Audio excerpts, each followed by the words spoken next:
Hey everyone, per your requests, I'm starting Soul Land 5, The Rebirth of Tang San. Chapters 821 through 840 of the previous episode.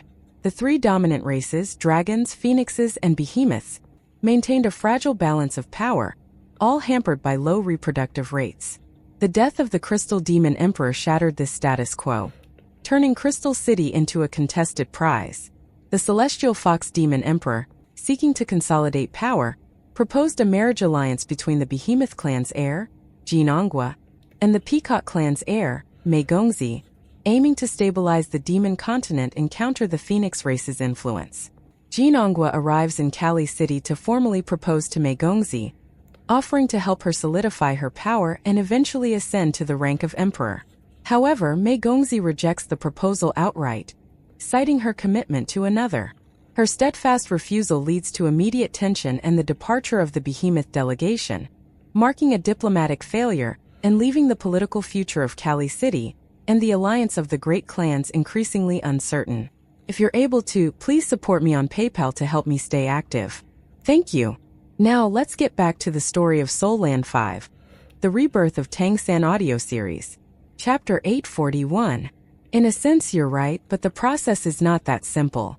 You see, the Fire God's scepter has been passed down through generations of our clan, always held by the clan leader. Each leader is chosen by the scepter itself, their destiny determined from birth. The chosen wielder is bathed in the divine radiance of the scepter and granted the best physique for cultivation, allowing them to grow rapidly until they have the strength to wield it. I am the current wielder, and the scepter has chosen Linger to be the next. You are correct. The Scorching King came to borrow the scepter in order to break through. But the Fire God's scepter can only be used by someone whose aura it recognizes and acknowledges.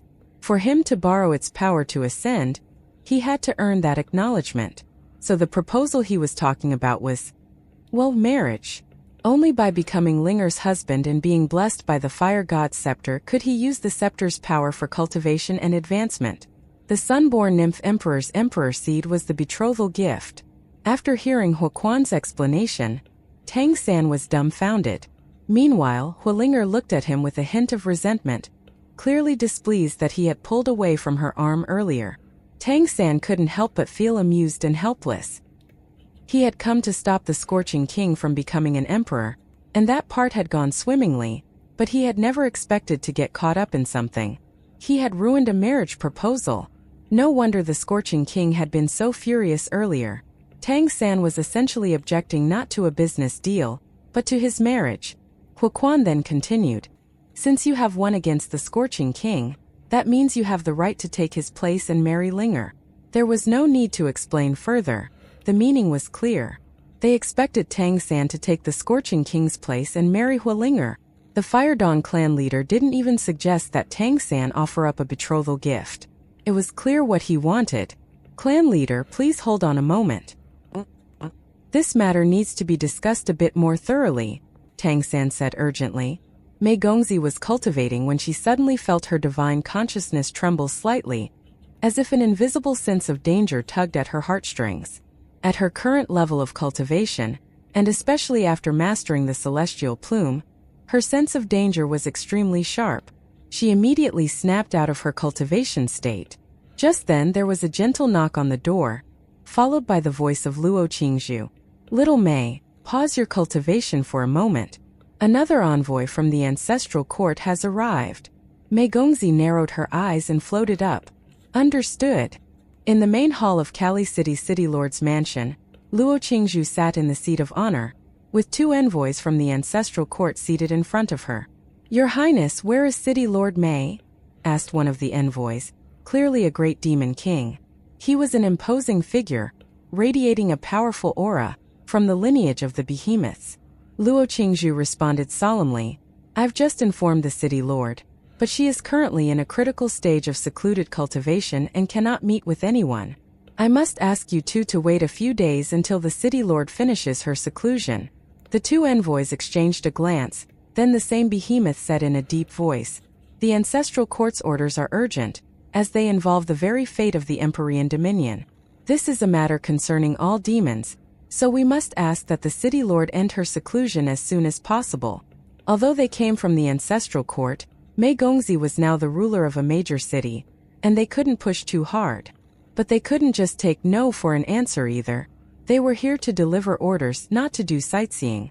Luo Qingzhu nodded. Of course. As soon as the city lord finishes her cultivation, she will meet with you both immediately. The envoys were escorted out. In the next moment, silver light flickered and Mei Gongzi, who had been secretly listening, teleported in front of Luo Qingzhu. Luo Qingzhu said solemnly, "It seems the ancestral court is really in a rush. With the fall of the Crystal Demon Emperor, the vacant emperor position has stirred reactions from all sides. It's now become a struggle between the two major territories, and I'm afraid we can't delay much longer.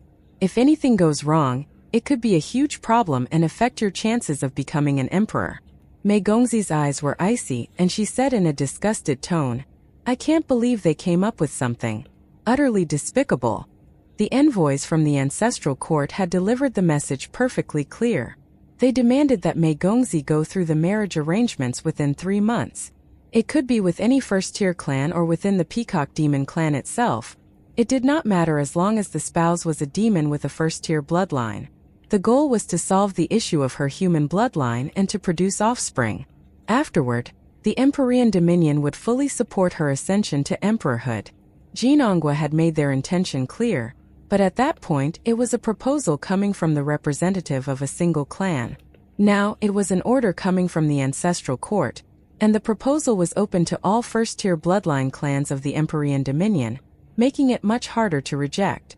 Mei Gongzi was the absolute best among the younger generation and had the potential to become an emperor, yet she was unmarried and without children. As the lord of Kali City, the requirement for her to marry and have children was indeed part of the ancestral tenets that the ancestral court held in utmost regard. It was not something targeted at her in particular. Every single city lord in history had been subject to the exact same requirements. Of course, a situation was rare, because those who inherited the position were experienced great demon kings at the very least, and by that time they were usually well past the age to have completed such milestones in life. By contrast, Mei Gongzi was young and so talented, yet unmarried. With the ancestral court demanding she arrange a marriage, wouldn't all the qualified individuals in the major clans be vying for this opportunity? Whoever became her husband would stand by the side of a future emperor. Such a union would bring immense benefits. Mei Gongzi was sure that after Jinongwa returned, he must have told the ancestral court that she already had someone she loved. But the ancestral court completely ignored that. And they had no reason to care about her having a lover. As long as it wasn't a human, her partner didn't matter. Even someone from the Peacock Demon clan would be acceptable. Could Mei Gongzi handle that? If not, then she had to give that up. She had to marry someone with a first-tier demon bloodline, and she had to purge her body of every last trace of human blood. This was the ancestral court's ultimatum, and this was the ancestral court's fundamental condition for allowing her to become an emperor. Indeed, as Shao He had predicted, a new obstacle had appeared. If she refused, the ancestral court would respond with harsh punishment. But if she agreed, then how would the marriage proposal work? Should Tang San reveal himself? If Tang San appeared as a human, the ancestral court would directly reject him even in the best-case scenario. And he couldn't disguise himself as a member of another race either. Such a change wouldn't fool the eyes of so many emperors. Both Luo Qingzhu and Mei Gongzi fell into deep thought. "Bring your father back and then we can discuss this further," Luo Qingzhu said solemnly. Mei Gongzi nodded. There was no other choice. They really weren't sure what to do. Shao He had been very busy lately.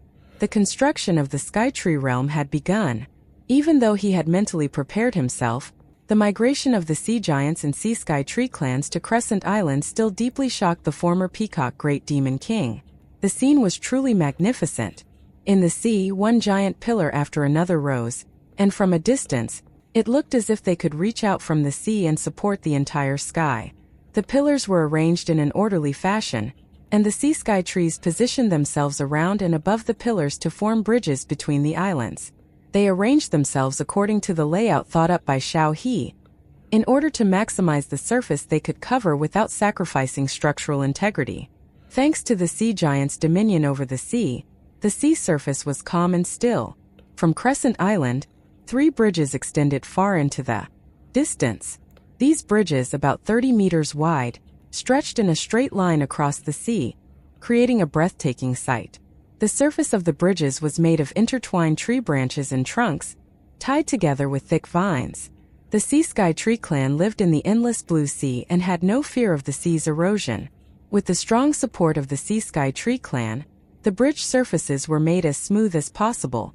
Although they were not perfectly even, they were stable enough for human carts to travel across. Next, human labor would be required to pave the surface, using stone slabs carved from rock to make the bridges as level as possible. Nearly 1 million human immigrants had settled already, and after completing their basic farming tasks, they had little to do on the islands. The sea clans provided enough seafood to keep them well fed, and apart from education and improving their living conditions, they had little to do. Naturally, as soon as the task of finishing up the bridges was announced, there were plenty of volunteers who couldn't wait to start. He had already announced to all the islands that once the bridges were fully connected, it would mark the birth of the first human country. The people would finally have a country of their own. This alone had stirred the emotions of the entire populace. They were building their own country, their own home. What could be more important, what could be more wonderful than that? When Luo Qingzhu and Mei Gongzi arrived on Crescent Island and finally found Xiao He, they saw that in just a few days, he had already lost some weight and looked rather pale, but his energy was as vibrant as ever. Xiao He had always been a talented leader, and due to his past as the Peacock Great Demon King, he was also an experienced leader. He had managed Kali City with impeccable order, directing resources and people effortlessly. The challenge of building a whole country from scratch was in fact an opportunity he very much enjoyed, and he was more motivated than ever. Take care of your health.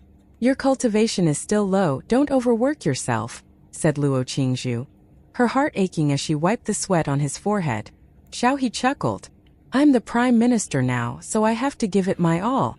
That kid Tang San handed this task over to me, so I have to do it well to live up to his trust. Besides, I'm repaying the debt of bringing me back to life. Luo Qingzhu teased him. PFT, as if I believe that. Look how happy you are. Is that the face of someone who's laboring hard to pay off a debt? Xiao He laughed heartily and said, That's true. The more I work with humans, the more I realize their innate intelligence and creativity are far beyond the average demon or nymph. Many of them have never done certain tasks before, but as long as they receive a little guidance, they do great, especially when it comes to creating new tools and techniques. We've already developed quite a few skilled workers. Construction speed will only increase. By the way, make sure your side keeps up with the resources. There's plenty of stone in the Kali mountain range, so we need to speed up quarrying. The construction of the human nation couldn't happen without the secret support of Kali City. Now, with the city's leadership fully united, they were offering their support without reservation. Let's not talk about that for now. The ancestral court sent envoys again. This time it might be troublesome. We need your help to come up with a solution. She then explained the ancestral court's demand that Mei Gongzi marry within 3 months. After hearing her explanation, Xiao He furrowed his brow. This is an open plot, and those are the hardest to deal with. According to the rules, the ancestral court has the right to make such demands of a city lord, so there's no avoiding it. This means little Mei must get married. She's still young though, and under normal circumstances, the court wouldn't be rushing her. But they're also fighting for an emperor seat. I'm sure the Solstice Empire is preparing intensely too, and that's why the Empyrean Dominion is in such a hurry. They want to force little Mei to become a full demon and then an emperor. Currently, there are 8 emperors in here. Among them, the ones truly supporting this matter are Celestial Fox, Sky Splitter, and Golden Mammoth. Sword Saint doesn't concern himself with these issues. As for the others, they are more inclined to support little Mei. The situation with the Tenebrous Demon Emperor is rather unique, but as the only Dragon Emperor, protecting Crystal City is his priority, so he might side with Celestial Fox. Luo Qingzhu tilted her head in confusion. Are you saying that the Undying Demon Emperor and the Crystal Phoenix Demon Emperor will also? She asked, glancing toward Mei Gongzi. Mei Gongzi's awakening of the Phoenix bloodline had not been mentioned. After all, the Phoenixes and the Peacock Demon clan were sworn enemies. If the Peacock Demon clan found out their leader had the Phoenix bloodline, it wouldn't be good. Shao He had previously told Mei Gongzi that this should only be revealed once she became an emperor. Until then, the Peacock Demon clan couldn't know.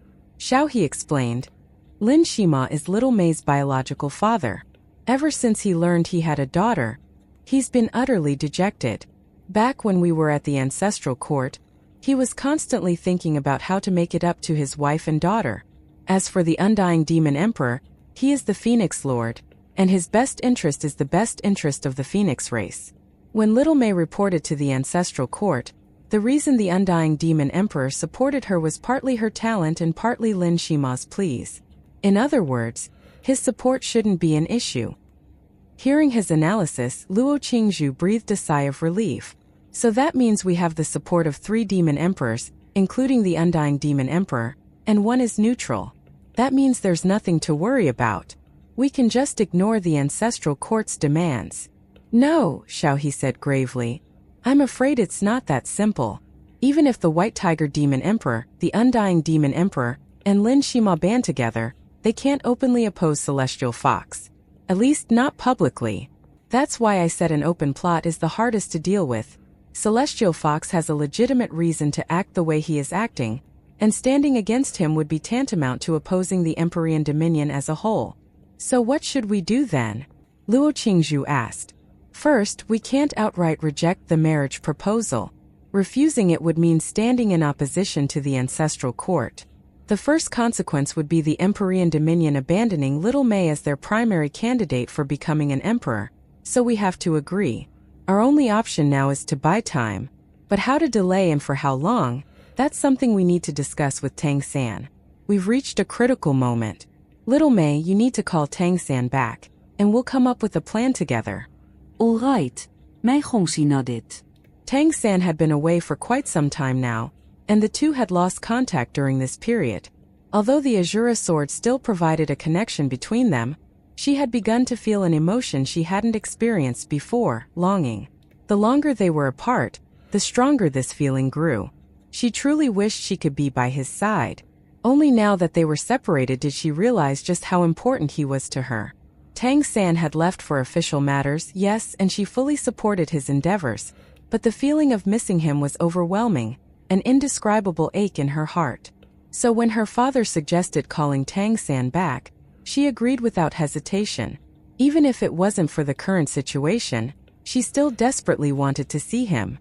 When Tang San returned to Fire God City with the Fire Dawn clan leader, Huoquan and Huolinger, he found the city had transformed into a sea of celebration. Everywhere, Fire Dawns were singing and dancing. Many young men and women embraced each other, dancing in the streets with joyous abandon. As they flew over the city, Huoquan spoke to Tang San. The Fire God Festival is our biggest celebration of the year. I've heard that on the Demon Continent, when 2 people of the opposite sex fall in love, they marry and stay together forever. Is that true? Tang San nodded.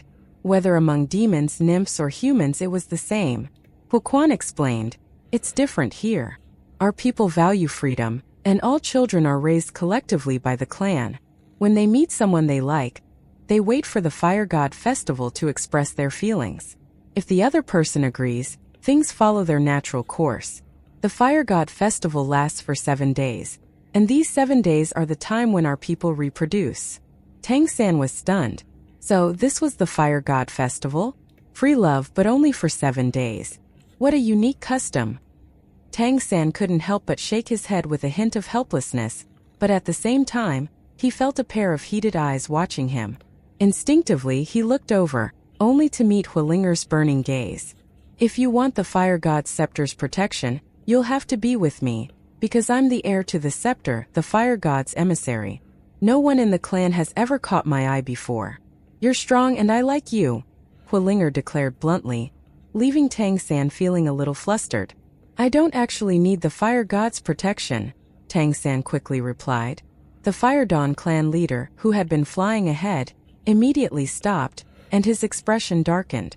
Then what did you mean when you said you would fulfill the agreement? Tang San realized he was being severely misunderstood and quickly explained himself. Don't get me wrong.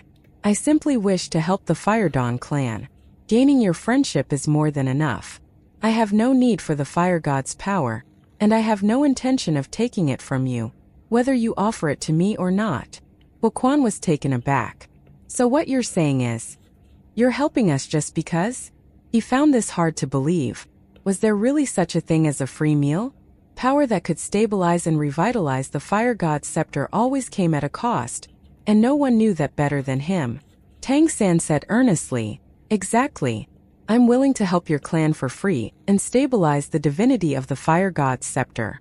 Huoquan replied in a deep voice, follow me. With that, he sped up and flew toward the center of Fire God City. He flew until they reached the center of Fire God City, where he finally stopped and began descending slowly toward the middle of the city. They descended toward a massive stone building, and as they did, the roof of the structure opened up by itself to let them in. The fire god's scepter in Huoquan's hand emitted a faint rainbow glow, which was immediately echoed by the surrounding light. These rainbow flames enveloped the three of them as they slowly descended. Beneath the open roof was not a room but a cavern, a vast underground cave. Huoquan led Tang San and Huolinger down into the cavern. Even with Tang San's cultivation level, he could feel the intense heat here. The immortal flame phoenix bloodline in his body surged fiercely, greedily absorbing the pure fire energy in the air. The fire energy in Fire God City was already thick enough, almost palpable, but here in the cavern, it felt practically like a fluid, several times more concentrated than outside. The three continued descending for several hundred meters before they saw a trace of light coming from somewhere inside the cave. It was a deep golden red color and it flickered faintly. As he landed on the bottom, Huoquan didn't say anything. He just walked straight ahead. Using the light of the fire god's scepter, they could see everything around them clearly. Tang San and Huolinger followed behind him, venturing deeper into the cavern. Although this was Tang San's first time here, he understood that this must be the most important place for the Fire Dawn clan, likely only accessible to the clan leader. They continued moving diagonally downward for nearly a kilometer when the cavern ahead suddenly expanded, and dazzling golden red light flooded their vision. The entire cavern was bathed in this brilliant hue. Tang San looked closely and couldn't help but gasp. The walls of the cavern were composed of nothing but golden red crystals, pure fire element crystals. The sheer quantity and concentration of fire energy within these crystals was unlike anything he had ever seen before. These crystals rivaled in quality the amethystine crystals that nurtured divine consciousness, except of course they could only be used by people with an affinity to fire. The hall they were in was approximately 200 meters in diameter and 30 or so meters high. In the center there was an altar-like structure. Huoquan stepped forward cautiously, placing the fire god's scepter on the altar. Immediately, the fire energy in the cavern began converging toward the scepter, causing the temperature in the cavern to drop slightly. Nourished by the dense fire energy, the fire god's scepter emitted a faint glow, casting a soft rainbow aura over everything in the cavern. Huoquan turned to Tang San, his face once again showing respect. Your Majesty, this is the most sacred place of our clan. Now that we are here, there are some questions I must ask you. How did you come by your divinity? Are you also from outside this world? I sense the presence of a true god in you. Tang San didn't hide the truth and nodded slightly. That's right. I come from another plane and I arrived in this world due to some circumstances. To the outside world it seems as if I'm becoming stronger, but that's not exactly true. What I am doing is merely recovering my former power. As you could see earlier, I have a true divine seat. I am the sea god. The endless blue sea is my domain in this world. Upon hearing Tang San's confirmation, Huoquan's eyes lit up with awe. The sea god? So you are not just an envoy or an avatar but a true god? Huoquan's voice trembled. Tang San nodded again. I used to be one in my former world, yes.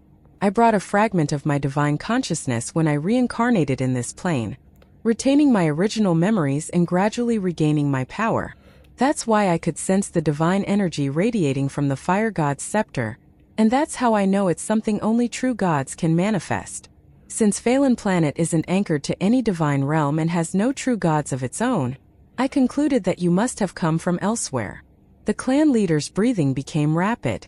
Yes, you're right. We did come from outside. To be precise, our divine realm was destroyed.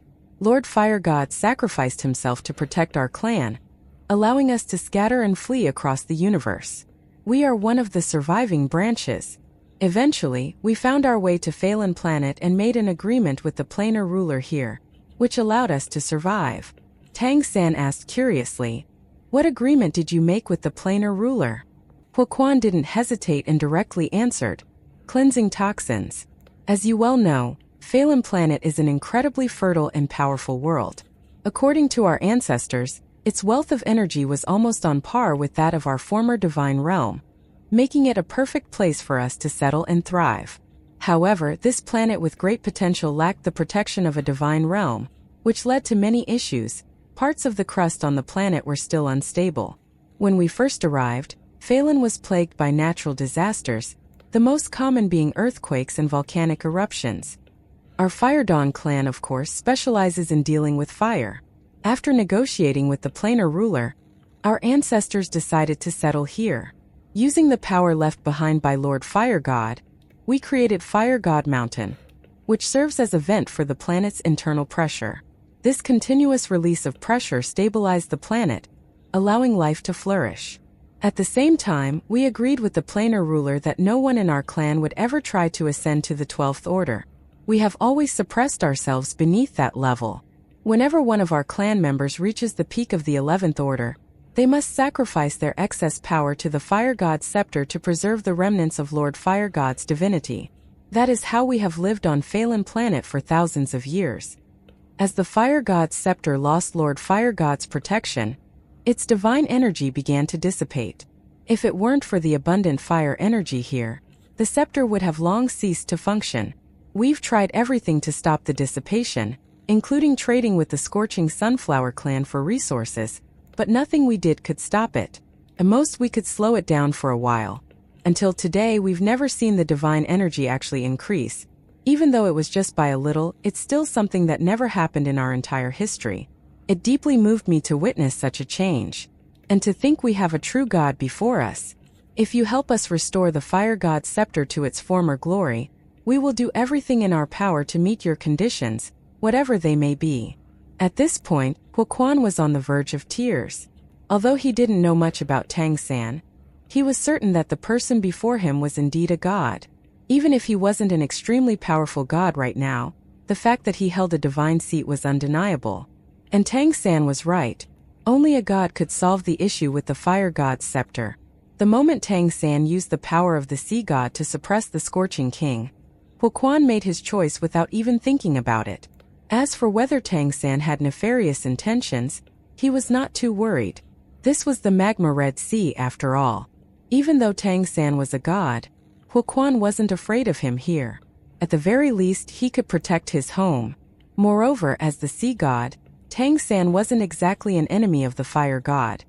Their domains were simply too different, and the Fire God's power would neither help him nor threaten him.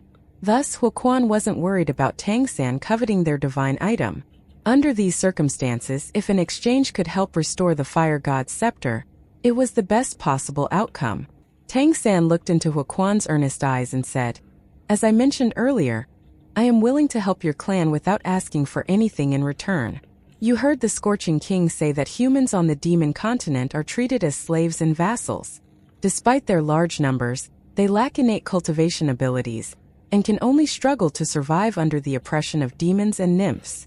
Though I come from another plane, I was originally human and I am human now as well, and before I leave this world, I want to help humanity here gain the ability to defend themselves and thrive. I want them to become strong.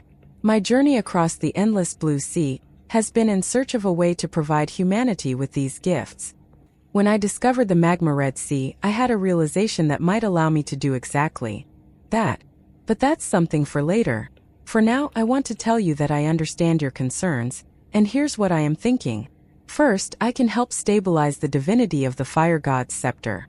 I am unable to fully restore it to its former state, at least for now, but I can most certainly restore it to a good extent. A price will have to be paid, but that doesn't matter. If you allow me to cultivate here in this environment full of fire energy for a while, I should be able to recover. Second, I hope to forge an alliance between humanity and Fire Dawns. Of course, humans are weak now and may not seem like much in your eyes, but I believe that, in time, humanity will grow strong. I hope your clan will stand by humanity's side as an ally in times of need. And I promise that once humans grow strong, we will stand by your side as well. Hearing Tang San's sincere words, Hua Quan's expression grew even more excited. That's certainly not a problem. You mentioned something about leaving this world. Does that mean you intend to return to your former divine realm? Tang San nodded.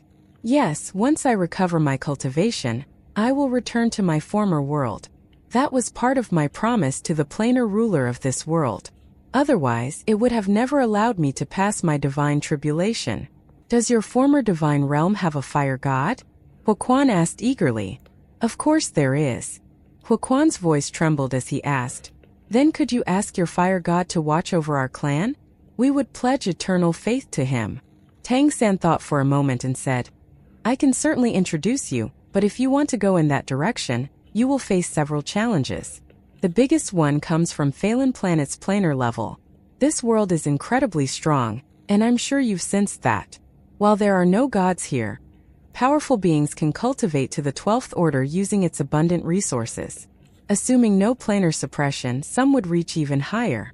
But the planar ruler of Phelan is wary of strangers, and if it has the opportunity to transform this plane into a divine realm, then it will definitely want to be independent. In such a situation, if an external divine realm intervenes and tries to claim its inhabitants as followers, do you think the planar ruler would allow that?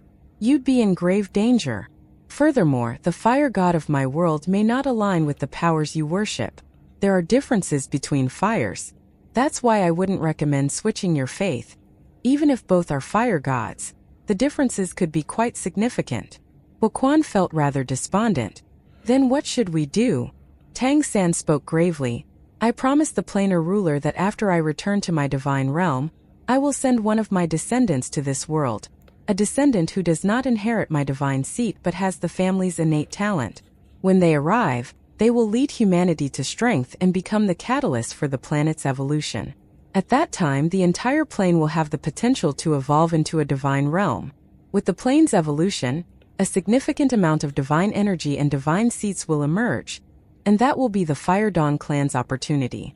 You will be able to produce another fire god, and it will be a fire god of your own. After hearing Tang San's words, Hua Quan's eyes dimmed, and he smiled bitterly. That sounds extremely difficult. The evolution of a plane could take millennia, maybe tens of millennia. Tang San shook his head. It won't take that long. I've estimated that it will happen within 300 years. I can't tell you the exact details right now, but I hope you'll trust me. This will be an important opportunity for the Fire Dawn clan. Hua Quan gazed at Tang San intently. Then what do you need me to do? Tang San replied, It's simple. As I said earlier, I want you to form an alliance with humanity. You don't really need to do much right now, but in the future when my descendant arrives, I hope the Fire Dawn clan will support them at all costs, helping them grow in this plane. When that happens, Phelan Planet's evolution will be inevitable. And when Phelan evolves, your clan will produce a fire god. And you can promise this will happen within 300 years? If it's just 300 years, that's more than enough time for the Fire Dawn clan. Hua Quan could hardly believe his ears. On the greater scale of the clan, 3 centuries were nothing. In fact, if he was lucky, he himself could live to see that plan come to fruition. All right then. Your Majesty, are you willing to form a pact with our clan? He asked solemnly. Tang San nodded. Yes, I am. The Fire Dawn clan was a very unique and powerful people. For humanity to rise, relying on their own strength alone wasn't enough. Demons and nymphs were far too strong, and they had every single top-level powerhouse on their side.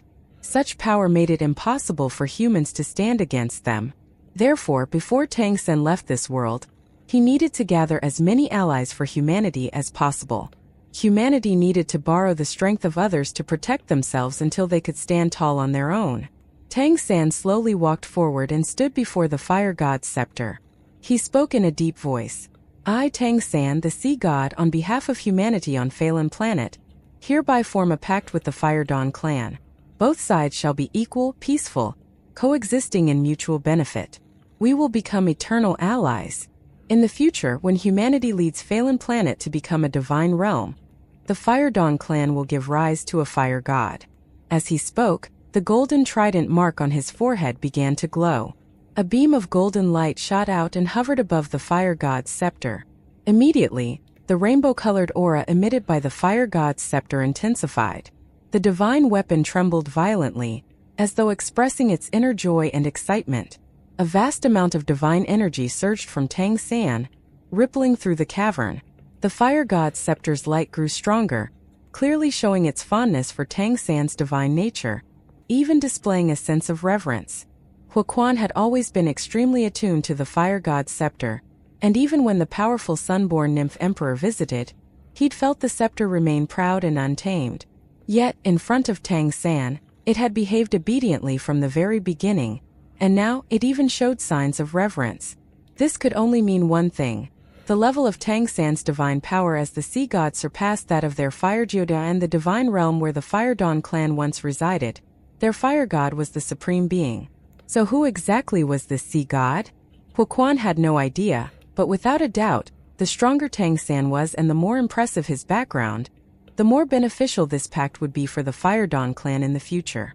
A god's promise and the potential restoration of their fire god were both of utmost importance to the Fire Dawn clan. I, Huoquan, leader of the Fire Dawn clan, with the fire god's scepter as my witness, hereby pledge this oath. The Fire Dawn clan shall form an eternal alliance with humanity, to remain in good relations, support one another, and live in mutual benefit. In the future, when humanity's savior arrives, the clan will spare no effort to assist them in reaching the summit and help the plane become a divine realm. Should we break this oath, may the divine flames burn our hearts. A point of rainbow flame shot out from the fire god's scepter, branding itself on Huoquan's forehead. At the same time, the rainbow glow merged with the golden symbol released by Tang San, and a brilliant beam of light shot skyward, escaping the cavern. This was a sacred pact between not two individuals but two entire races, and neither side could easily break it. Any breach would lead to a severe backlash, which neither could bear. Tang San nodded slightly to Huoquan, a pleased smile decorating his face. To gain such a strong ally in the Fire Dawn clan while also thwarting the Scorching Sunflower clan's attempt to acquire a new emperor, this mission was undoubtedly a resounding success. Thank you for your trust, clan leader. Humanity is still too weak now, so there's no need for the Fire Dawn clan to do anything for us just yet. Once humanity has a solid foundation in the future, I'll ask for your help then. Huoquan asked, who in the future should we support when they come seeking our aid? Tang San thought for a moment, then raised his hand, drawing two golden words in the air, which slowly floated in front of Huoquan. When someone bearing these two words comes to the Fire Dawn clan for help, I ask that you provide your full support. Sensing the energy contained in those words, Huoquan nodded solemnly. The two golden words were, boundless sea. Tang San extended his hand, and Huoquan shook it, sealing the pact between them. At that moment, Tang San's expression suddenly changed. Huoquan was taken aback. Your Majesty, what's wrong? Tang San said in a deep voice. Something came up and I must leave for a while, but I will return soon, so rest assured. I'll leave some rainbow skyfire liquid for the fire god's scepter to absorb in the meantime.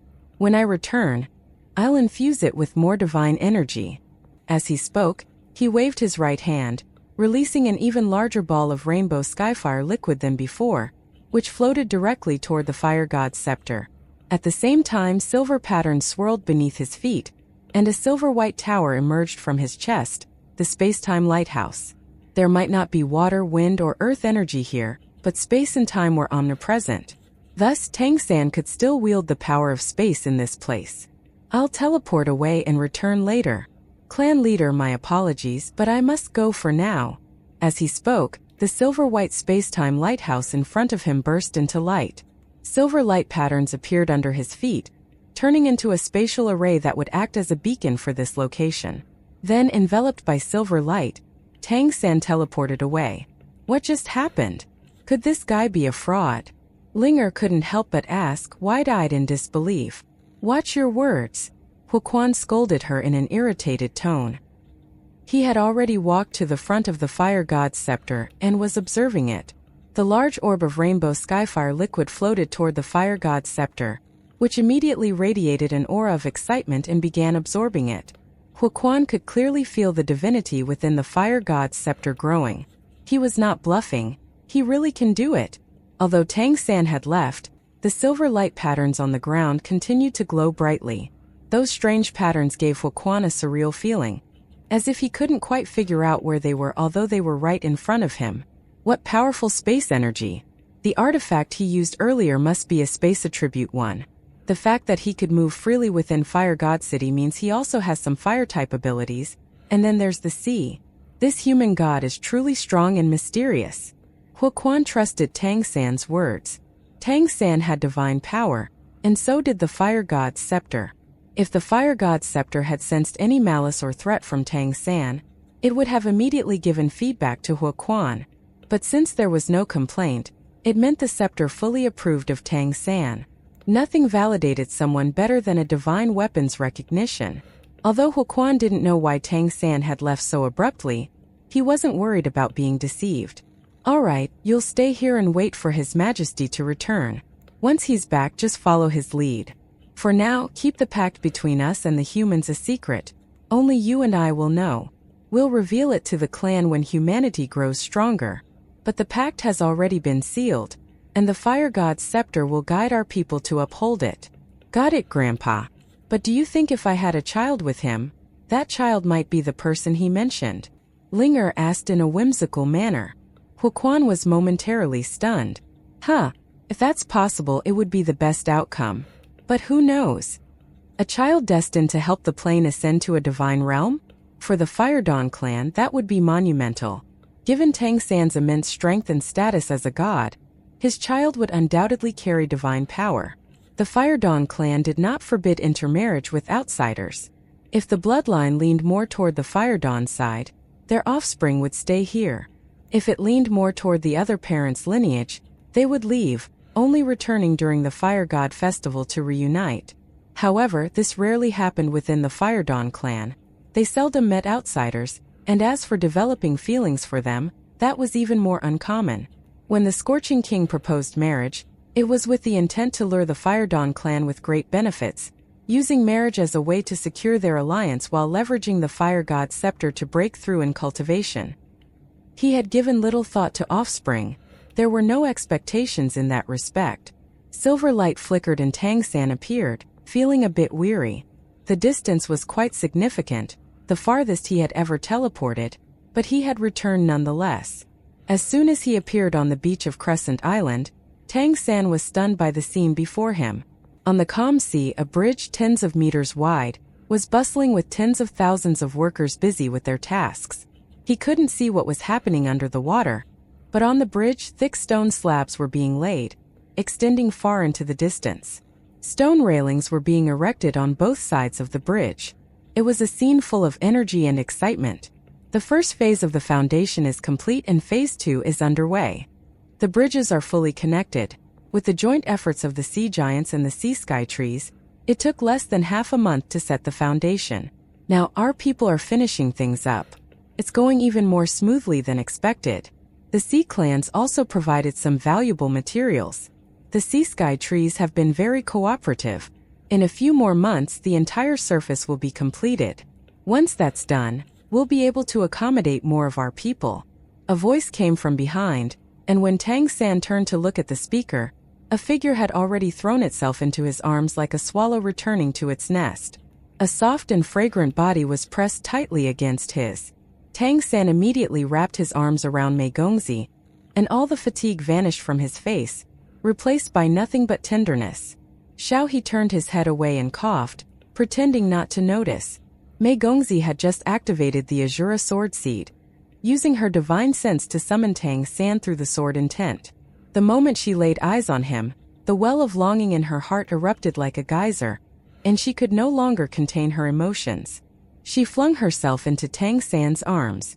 His embrace was still as warm and steady as ever. The time he had been away had been pure restlessness for Mei Gongzi. Now he had returned, responding to her call almost instantly, filling her heart with contentment. But suddenly, Mei Gongzi let go of him and stepped back with a hint of uncertainty in her eyes. She started sniffing the air, as if she was a puppy sensing something unusual. "Hey, what's this smell on you?" Tang San froze for a moment, and then cold sweat began to drip down his back. What smell? It must be from when Linger grabbed my arm earlier. Even though he had teleported away immediately, some of her scent must have lingered. He hadn't expected Mei Gongzi's sense of smell to be so sharp. As expected of a tiger, I suppose? But as a former god king, Tang San's mental fortitude was impeccable. He feigned confusion for a moment before giving a helpless smile. I went to a magical place, filled with fire energy. Could it be you're sensing the change in my aura? Don't worry, after I cultivate there for a while, I'll bring back some good things that will greatly help your immortal flame phoenix bloodline. Is it the scent of the fire element? It does seem like it, and it's very pure. Mei Gongzi murmured. Tang San quickly changed the subject, asking, "What happened? Why did you call me back?" Mei Gongzi turned around and replied, "The ancestral court has sent envoys twice urging me to marry. My father and I have been discussing it, but we don't know how to handle it." At this point, Xiaohe stepped forward and explained the ancestral court's demands and his own assessment to Tang San. Tang San listened carefully, and his brow gradually furrowed. Just as Xiaohe had said, the ancestral court's open strategy could not be directly shut down. It was a reasonable request given the circumstances, and even having the support of a few demon emperors wouldn't suffice if they wanted to decline. That's why I had Little Mei call you back. We need to discuss the best way to handle this. If Little Mei refuses to resolve the bloodline issue through marriage, not only will she lose the ancestral court's support to become an emperor, but she may also face impeachment from her position as city lord. Direct opposition won't work, and even the emperors who support Little Mei can't help much with this. Previously, Little Mei told Jin Ongwa that she already has a lover. The ancestral court likely saw this either as an excuse or assumed the lover is human, which they would never approve of. They don't care what you do in your free time. But having a human as your main partner is unacceptable. That's why they're pressing again. I think the best solution is a fake marriage, to find someone from the clan for a pretend wedding to buy more time. It might mean some sacrifice for Little Mei, but after she becomes an emperor, everything can be cleared up. A fake marriage was indeed the most practical solution, and it wouldn't be difficult to arrange within the Peacock Demon clan. Mei Gongzi frowned and looked at Tang San. "No," Tang San said without hesitation. His gaze softened as he looked at Mei Gongzi. "I don't want her to suffer any grievance, especially now that we have enough strength. Let's tell the ancestral court that we accept their request. In 3 months outside Kali City, by the shores of the endless blue sea, we'll hold a combat tournament. Anyone from any clan up to the 11th order may participate. The final victor will have the right to propose marriage." Xiaohe was shocked. "And let me guess, that final victor will be you?" Tang San nodded slightly. "That's right." Mei Gongzi shook her head. "That's too risky." Tang San looked at her, his eyes filled with determination. "For you, I'm willing to take any risk. Besides, the ancestral court needs to understand that Kali City isn't so easy to bully. If we don't make a stand now, the harassment will just go on until you're forced to give in to all their demands. But don't worry, I won't participate as a human. I'll enter as Kali City's ally, the king of the endless blue sea, and the heir of the sea god." Xiaohe, deep in thought, said, "Speaking of making a stand, the 3-month deadline is what the ancestral court came up with, and it doesn't work to our advantage. So why not find an excuse to delay the time? Wouldn't that be better?" Tang San's eyes lit up. "If we can delay things, that would be ideal. The more time we have, the better prepared we'll be." Even as the sea god in the endless blue sea, Tang San could only protect himself right now if he faced multiple emperors. But if given enough time to raise his cultivation and especially to absorb the power of faith to enhance his divine consciousness, things would be very different. With the continuous enhancement of his divine consciousness, Tang San could already feel the sea god's trident and the Azura sword speeding toward Phelan Planet. The arrival of these 2 supreme artifacts was essential for him to regain his god-king power. What he needed most right now was time. With the ability to absorb the power of faith after becoming a god, Tang San's cultivation was increasing day by day. Becoming an emperor was just a matter of time, and as long as he was strong enough, he could do whatever he wanted. Strength was the foundation of everything. Mei Gongzi looked at Xiaohe and asked, Father, what excuse should we use? Shao He narrowed his eyes. There's no better excuse than you needing time to advance your cultivation. Say you've had an insight and need to go into seclusion for a while. Aren't the ancestral court envoys still here? We'll make a big show of it so they sense that you've truly had a breakthrough. That way, your retreat will be perfectly justified.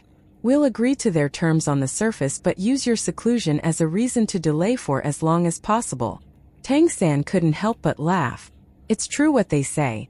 If you don't have elders at home by some, this is the perfect excuse and it can definitely buy us some time. And with enough time, Tang San could make even more thorough preparations. Anyone who dared to fight him for Mei Gongzi? They'd be crushed. Mei Gongzi thought for a moment. Should I use the celestial plume? Wouldn't causing a massive space ripple be the most effective? Let me think of a way. Tang San smiled faintly. No need to think about it. I have a good idea about how to handle it. Let's head back to the city lord's mansion. You two just watch. I'll make sure they're properly shocked. Mei Gongzi's eyes brightened. With him around, it seemed like no problem was insurmountable. This was why she'd always felt a deep sense of security with Tang San. The three of them teleported to the mansion. Tang San requested a quiet room, leaving only Mei Gongzi by his side. Mei Gongzi shut the door, then produced a spatial barrier to seal off the entire room, ensuring that nothing inside could be sensed from outside. Spit it out. What are you planning that's going to be so shocking? Tang San smiled faintly and said, This is something I've planned for a while. I've been studying the celestial plume for a while, and I discovered a lot of things about it. It's indeed a wondrous artifact. It truly allows you to see the future, and with quite good clarity at that. But this foresight is also a curse. The future is the result of the workings of heaven, and he who attempts to unveil these workings of heaven shall suffer heavenly retribution. So, is there a method to avoid this backlash while still being able to use this artifact to its full potential? I thought about it for a long time and I have reached a conclusion. There is no such method. The act of peering into the secrets of heaven is quite literally heaven-defying, and the backlash is so severe that even the old me couldn't escape its consequences. That's why I've decided to use the celestial plume as a foundation to create a new artifact. This new artifact will not be able to display the future so clearly. It'll be a lot blurrier. That way, the backlash will be greatly reduced, but it will still serve its purpose. And since it will be something I created, I'll be able to influence it to some extent. For example, I have knowledge of such secrets of heaven from my past life, and I can use that knowledge through the new artifact to influence other people who try to peer into the heavens. Basically, anyone who tries to look into fate will see exactly what I want them to see. Mei Gongzi was stunned. She didn't fully understand what he was saying, but it still felt rather awe-inspiring. As Tang San spoke, he took out the celestial plume that Mei Gongzi had given him earlier. The celestial plume seemed to sense Mei Gongzi's aura, and its silver light flickered as if it was trying to express closeness toward her. But Tang San suppressed it with his divine consciousness, rendering it motionless. Tang San lightly tapped the celestial plume. Behave. I'll only make you stronger, and in the future you'll have real power. In fact, you might even become capable of affecting the entire Phelan planet. As he spoke, Tang San pulled out another object, the one he himself had received after winning the Ancestral Court's elite competition. A thick, ancient-looking book. The tome of duplicates could copy bloodline abilities. Tang San had tested it, then taken it apart to study it and put it back together. As it turned out, its effects were limited. It could only freely copy abilities of beings below the 10th order. As for higher order ones, it required additional resources, not to mention the cultivation requirement on the user. Moreover, each use of an ability would destroy that page, and eventually the entire book would be used up. It was essentially a consumable piece. The Ancestral Court wasn't generous enough to give away truly powerful artifacts. This book could be very practical in the right hands, but it was limited in number of uses. Otherwise, the Celestial Fox Demon Emperor would have surely taken it for himself. Tang San extended his right hand and started tracing patterns in the air with his index finger. Strange golden symbols appeared in the air and dropped onto the floor, gradually forming circles that surrounded Tang San in the center. The entire floor began to glow with a golden hue. Mei Gongzi stood to the side watching everything unfold. She could clearly feel a sacred aura filling the room. For some reason, this sacred aura felt strangely familiar to her. The sacredness came from a genuine source. It was the divinity of the sea god. Over the past days, Tang San's divinity had been growing steadily through the continuous absorption of the power of faith. Most of his bloodline imprints remained at the 10th order. Only his transcendent bloodlines had ascended to the 11th. There had been hope to elevate his undying Fire Phoenix bloodline to the 11th order in Fire God City, but Mei Gongzi's signal had forced him to postpone that. Solving the issue here was the priority. By contrast, Tang San's divine consciousness, nourished by faith energy thanks to his divine seat, had long since surpassed the average 11th order being, and that was even though he was constantly compressing and refining it. It was simply overwhelmingly strong. Even if he had fought the Scorching King not in the endless blue sea but instead on land, Tang San would have still had a decisive advantage in terms of divine consciousness. Combined with his transcendent bloodlines, he feared no one under the Emperor level. As Tang San's divine aura spread, the restless celestial plume instantly quieted down. The same was true for the book, and they both basked in the glow of divinity. For artifacts like these, it was the most delightful experience. Divine artifacts were known as such because they had a measure of sentience, and were able to communicate rudimentary thoughts and impressions through divine consciousness. Most of them also had the potential to evolve, but the process was incredibly challenging. One way was through a master craftsman, who could enhance the artifact by adding superior materials and engraving arrays. The risk of failure, however, was rather high. Another way, unquestionably the best way, was by being nurtured by a powerful individual. This was what Tang San had done with the sea god's trident for the longest time. However, nurturing an artifact was no easy task. First, the owner had to be stronger than the artifact itself. Only then could their power benefit the artifact. Otherwise, they would simply be draining the artifact instead of improving it. Generally speaking, there were two ways a divine artifact could accept a master. In most cases, the artifact sensed that someone had immense potential and agreed to work with them, helping them grow stronger. In this case, it would only see the benefits in the future. In other cases, the artifact simply submitted in front of sheer power. In this case, the benefits would be immediate. There were many ways to nurture an artifact, through one's life energy, blood essence, or divine consciousness, and so forth. But the most irresistible energy for divine artifacts was, in fact, divinity. Being called a divine artifact, after all, did not imply having anything to do with the divine realm and true gods. They were considered divine because they reached a certain level of power, and that level of power varied quite significantly between different planes. Items that were divine in the most proper and unquestionable sense of the word were born or forged in a divine realm, and nurtured by a true god through their divine consciousness and divinity. Divine consciousness was certainly beneficial, but it paled in comparison to divinity. The latter belonged to the highest level of existence, and was naturally irresistible to any entity that could absorb it. Thus, when Tang San's divine radiance enveloped the two artifacts, they began to emit soft glows, and an aura of excitement emanated from them. The celestial plume even seemed to forget that Mei Gongzi had once been its master. Tang San continued to inscribe golden runes on the floor, and soon the entire surface was covered in circles of golden script. The divine energy in the room grew increasingly dense. It wasn't just the two artifacts that were affected. Even Mei Gongzi could feel the excitement of the Azura sword within her, as well as its growing closeness to Tang San. He was also connected to the Azura sword, even though he was not its owner right now. His divinity had been nurturing it and the trident all along. Now that he was no longer suppressing it but instead radiating a massive amount of it, the absorption of faith energy from the endless blue sea accelerated, greatly benefiting the two transcendent artifacts. Tang San picked up the thick tome. His eyes slightly narrowed, and his fingers gently brushed over its pages. Dense divine light danced at his fingertips, flowing continuously into the book.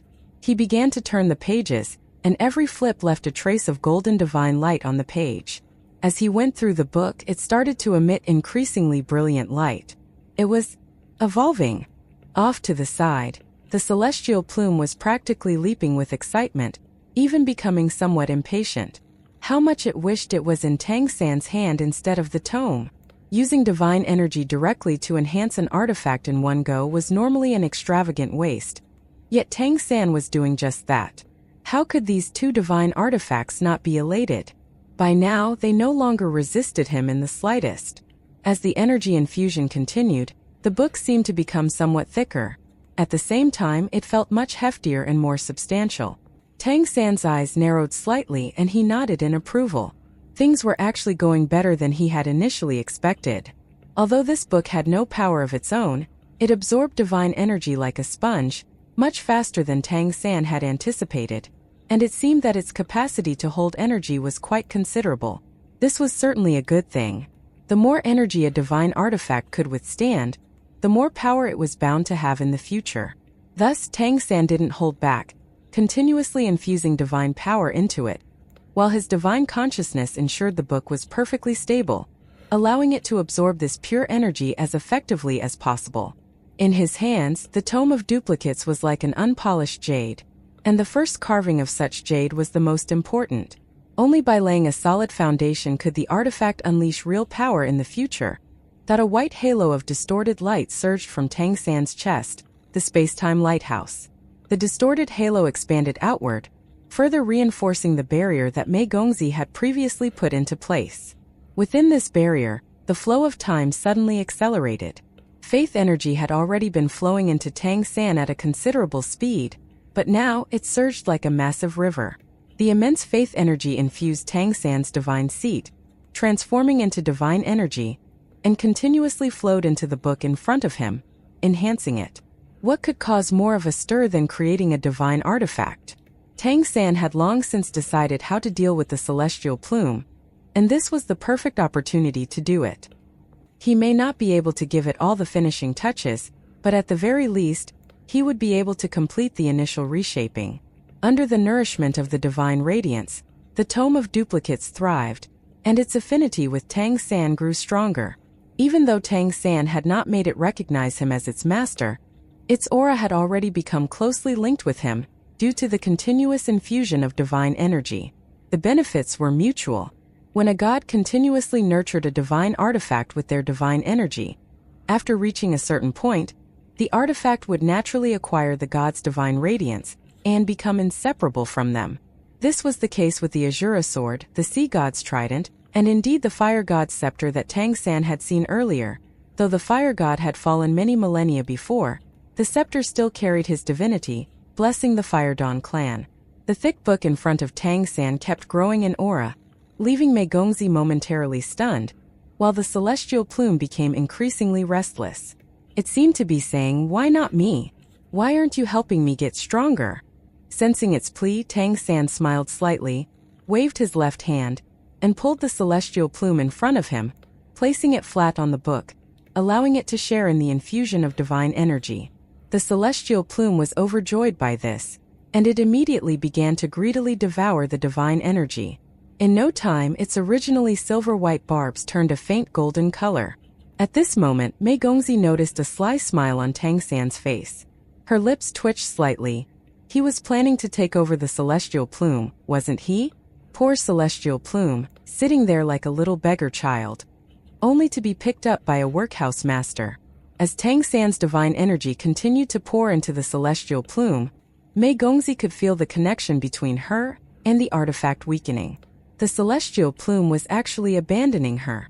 Fortunately, the celestial plume was not her life-bound artifact, so even though it had acknowledged her as its master, its betrayal didn't affect her much. Still, she couldn't shake the feeling that she was losing something. Of course, she had been prepared for this. Tang San had long since told her that she couldn't use this divine artifact, and her ancestor, the Peacock Demon Emperor, had confirmed every single word. The consequences of peering into the secrets of heaven were simply far too severe. Moreover, she trusted Tang San completely, and she already had the Azura sword, so it wasn't like she had suffered a loss. As she continuously nurtured the sword intent of the Azura sword with her divine consciousness, Mei Gongzi could feel the sword becoming more tangible. According to Tang San, the true Azura sword was drawing closer to her. When the Azura sword in her sea of consciousness transformed into a physical entity, that would be the moment when the sword of judgment would fully manifest. Once this powerful divine artifact was nearby, its mere aura alone would grant Mei Gongzi immense power. Of course, a transcendent divine artifact could never directly descend on Phelan planet. The planar laws would never allow it. A being of peak-level cultivation wielding such a weapon could disrupt the laws of the plane on their most fundamental level, and that was unacceptable to the planar ruler. But that was a matter for another time. At this moment, the two divine artifacts on Tang San were overlapping, both fully absorbing his divine energy. Strange light flickered in Tang San's eyes as the space-time lighthouse continued to radiate space and time energy. At the same time, it guided the divine energy coming from Tang San, acting as a relay to infuse it into the two artifacts before him. If one observed carefully, they would notice that the energy released by the space-time lighthouse was mostly being absorbed by the celestial plume.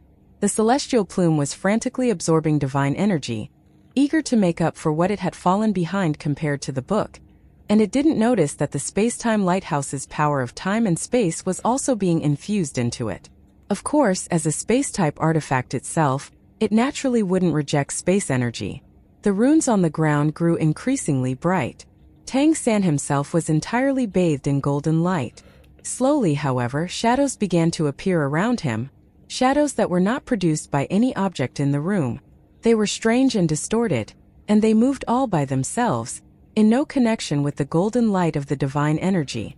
As it turned out, the celestial plume resting on the book in front of Tang San was now radiating its own light, and these shadows actually came from it. They formed images, scenes that moved. Then Tang San's divine consciousness echoed in Mei Gongzi's mind. "Close your eyes, don't look." Mei Gongzi quickly closed her eyes, focusing her mind away from the images. She had caught a glimpse earlier. Some of those images seemed to be what she had seen when she had first been acknowledged by the celestial plume. Without a doubt, these were the secrets of heaven that the celestial plume could unlock. Tang San also closed his eyes, but the light of the space-time lighthouse grew even brighter. Under the influence of its power, the strange images began to flow into the thick book beneath the celestial plume. The top pages of the book started to ripple slightly, as if something was being added to them. The lights and shadows emitted from the celestial plume intensified, while the pages below continued to absorb them. The celestial plume seemed to sense something and tried to resist. But in its current state, how could it even struggle? It had already absorbed a large amount of Tang San's divine energy, and it was being suppressed by the space-time lighthouse, and now it was being devoured by the book below. There was no chance of escape. Tang San's voice, imbued with divine authority, rang out. "Accept the fusion and embrace your fate. Otherwise, there will be only one outcome. You will once more kill your master and everyone she holds dear. I will weaken your ability to peer into the secrets of heaven, but I will infuse you with true divinity. It's more than a fair deal for you. It's a huge boon. In the future, you will have the opportunity to reach even greater heights. I can promise you that. In fact, as the sea god, I will do what you cannot. I will predict your future. And I hereby tell you that you will be taken to a divine realm, and there you will become a true divine artifact." Each word from Tang San seemed to transform into divine breath, continuously striking the surface of the celestial plume. The celestial plume's struggle gradually ceased. It slowly rose, its three eyes facing Tang San, and then gently lowered, as if bowing to him in reverence. In the next instant, it abandoned all resistance, and countless dazzling, radiant beams of silver light erupted. At that moment, Tang San waved his hand, lifting the restrictions set by the space-time lighthouse and Mei Gongzi. The brilliant silver light immediately soared into the sky, shooting out from the city lord's mansion and rising straight into the heavens. The dazzling silver light illuminated the entire sky, casting a silver glow upon Kali City. Even though it was still daylight, the sun's brilliance was completely overshadowed by the silver light. The massive silhouette of the celestial plume swaying gracefully in the sky was clearly visible, and the aura it released caused the entire city to tremble slightly, as if there was a small earthquake occurring.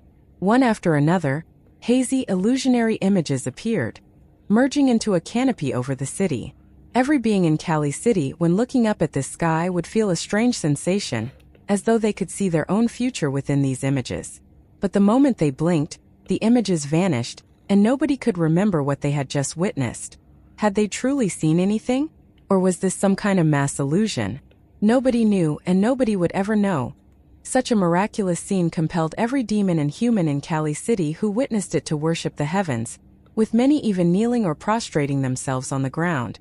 The last time such a grand spectacle occurred in Kali City was generations before, when the Peacock Demon Emperor ascended. Without a doubt, the celestial phenomenon brought by the celestial plume was an absolute sign of auspicious fortune for Kali City. The ancestral court's envoys waiting in the city lord's mansion naturally sensed everything that was happening outside. They quickly left their rooms, and when they looked up at the strange scene in the sky, they couldn't help but be deeply shocked. A phenomenon that could encompass an entire main city, this was something only an emperor could achieve. Could it be that the young Mei Gongzi, the lord of Kali City, had ascended to become an emperor? But she had only recently become a great demon king. How could she possibly break through to the 12th order in such a short time? One after another, silver figures swiftly flew into the sky, surrounding the city lord's mansion in protection. Grand Elder Luo Qingzhu's voice echoed throughout the city. The city lord is looking into the secrets of heaven. No one is allowed near the city lord's mansion. Offenders will be executed without mercy. Numerous powerful members of the Peacock Demon clan activated their bloodline power, forming a silver barrier that surrounded the entire mansion. The phenomenon in the sky lasted for a full 10 minutes before the hazy images flew back toward the city lord's mansion like swallows returning to their nests, transforming into silver streaks of light that swiftly merged into the mansion and disappeared without a trace. Though the phenomenon had vanished, the silver radiance lingered in the sky for a long time, and the concentration of space energy throughout Kali City seemed to increase by at least 20%. The two great demon kings from the ancestral court couldn't help but exchange glances. If this was the display of a divine artifact, then this divine artifact had to be absolutely incredible. They had been truly irked by the city lord. Mei Gongzi had used her closed-door cultivation as an excuse to avoid meeting them, and they had always assumed it was a mere pretext, so they had been pressing the interim city lord relentlessly. But now they realized that she had truly been in seclusion, and the results of her cultivation seemed extremely formidable. If she continues breaking through at this rate, wouldn't she become an emperor in no time? Offending this kind of person is not something we can afford. The book in front of Tang San was now about 15 centimeters thick. It was resting across his knees as he sat down with his legs crossed, and he could feel that it was much heavier than before.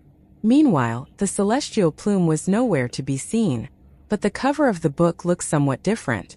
There was now a silver feather embossed into it, emitting a faint silver radiance. The book's aura had also significantly increased, the reason being that the merger was complete and the two divine artifacts were now one. The golden patterns on the ground gradually dimmed. Tang San gave Mei Gongzi a satisfied smile and said, "This book is even more fascinating than I imagined. Its compatibility with all kinds of energy is extremely high, even higher than I thought.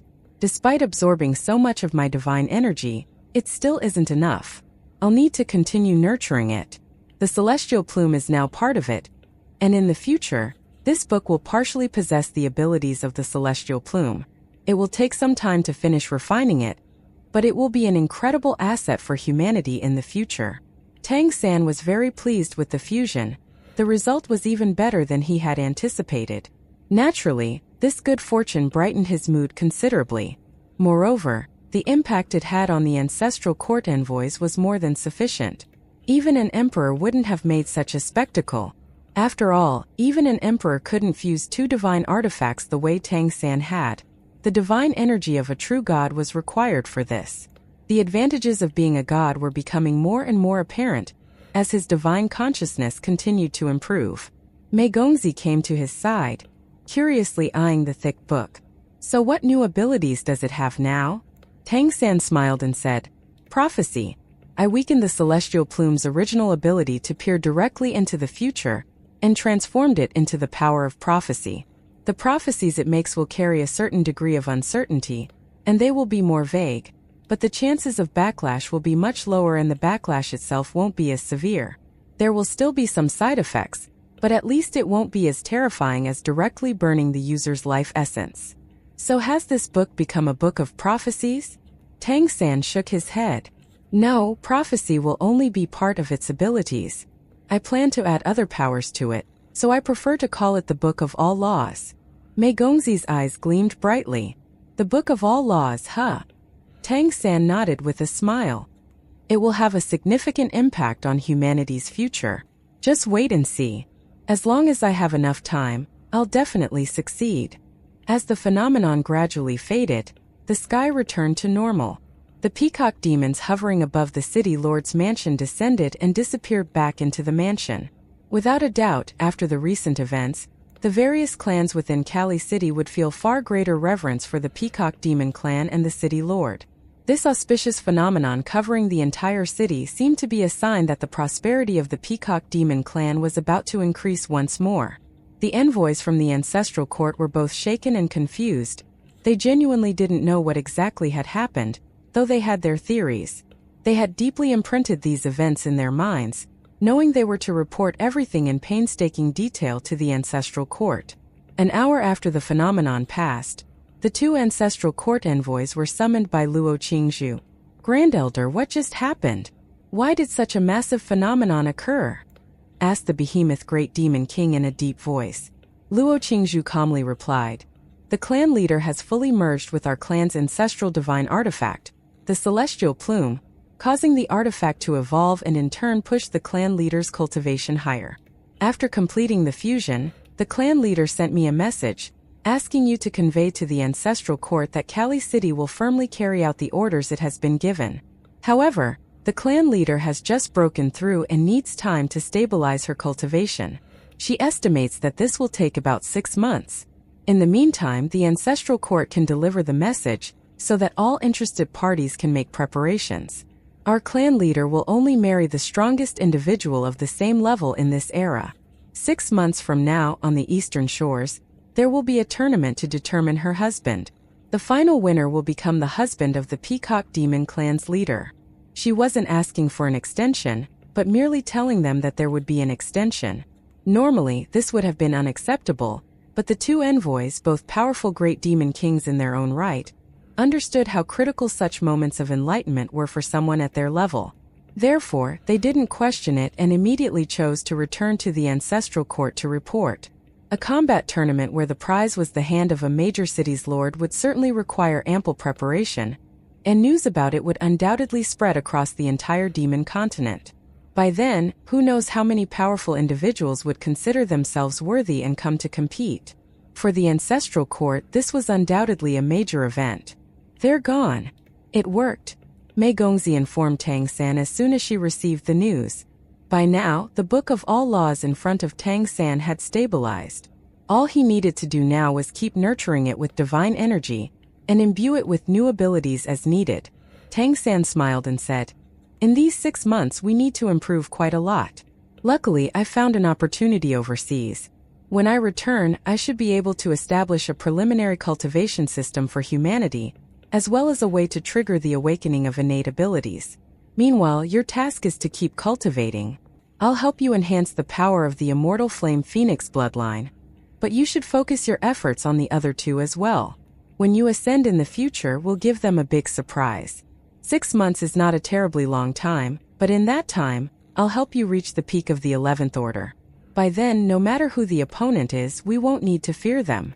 Mei Gongxi nodded and said, half a year is still a bit tight, right? Don't put too much pressure on yourself. If things don't work out, I'll just run away with you. After saying this, she couldn't help but laugh. Along with her cultivation, her confidence also continued to increase, especially after witnessing Tang San's power in the endless blue sea. She understood that as long as they were there, they wouldn't be in danger. Tang San laughed and said, that won't do. I must marry my wife with proper standing. When the time comes, I'll make them see how powerful I am. I want to use this opportunity to intimidate the ancestral court. Only by doing so can we give humanity a full chance to develop without being oppressed. Mei Gongxi nodded and said, it's so good to have you here. Mayor Zhang once told me that it was through you that he saw true redemption, and the more you do, the more I understand what he meant. Tang San sighed softly and said, perhaps this is destiny's arrangement. There's a higher will in the universe, and that is the will of the cosmos. When he said the words will of the cosmos, His heart couldn't help but feel a bit heavy. The Douluo divine realm had faced the suppression of the cosmos. Before the will of the cosmos, even the most powerful divine realm was insignificant. Anyway, now that things are settled, I need to go back. On my trip, I discovered a place called the Magma Red Sea, where a powerful race called the Fire Dawn clan resides. Before I returned, I was negotiating an alliance with them. Having such strong allies will be greatly beneficial to the future development of humanity. They are very weak right now, and in the next few hundred years we won't be able to grow strong enough to contend with the demon continent. So we must prepare in every way possible, forging more alliances for humanity. Only in this way can humanity truly survive and thrive. With enough time to develop, humanity will undoubtedly rise. You go ahead. I need to start my own seclusion as well.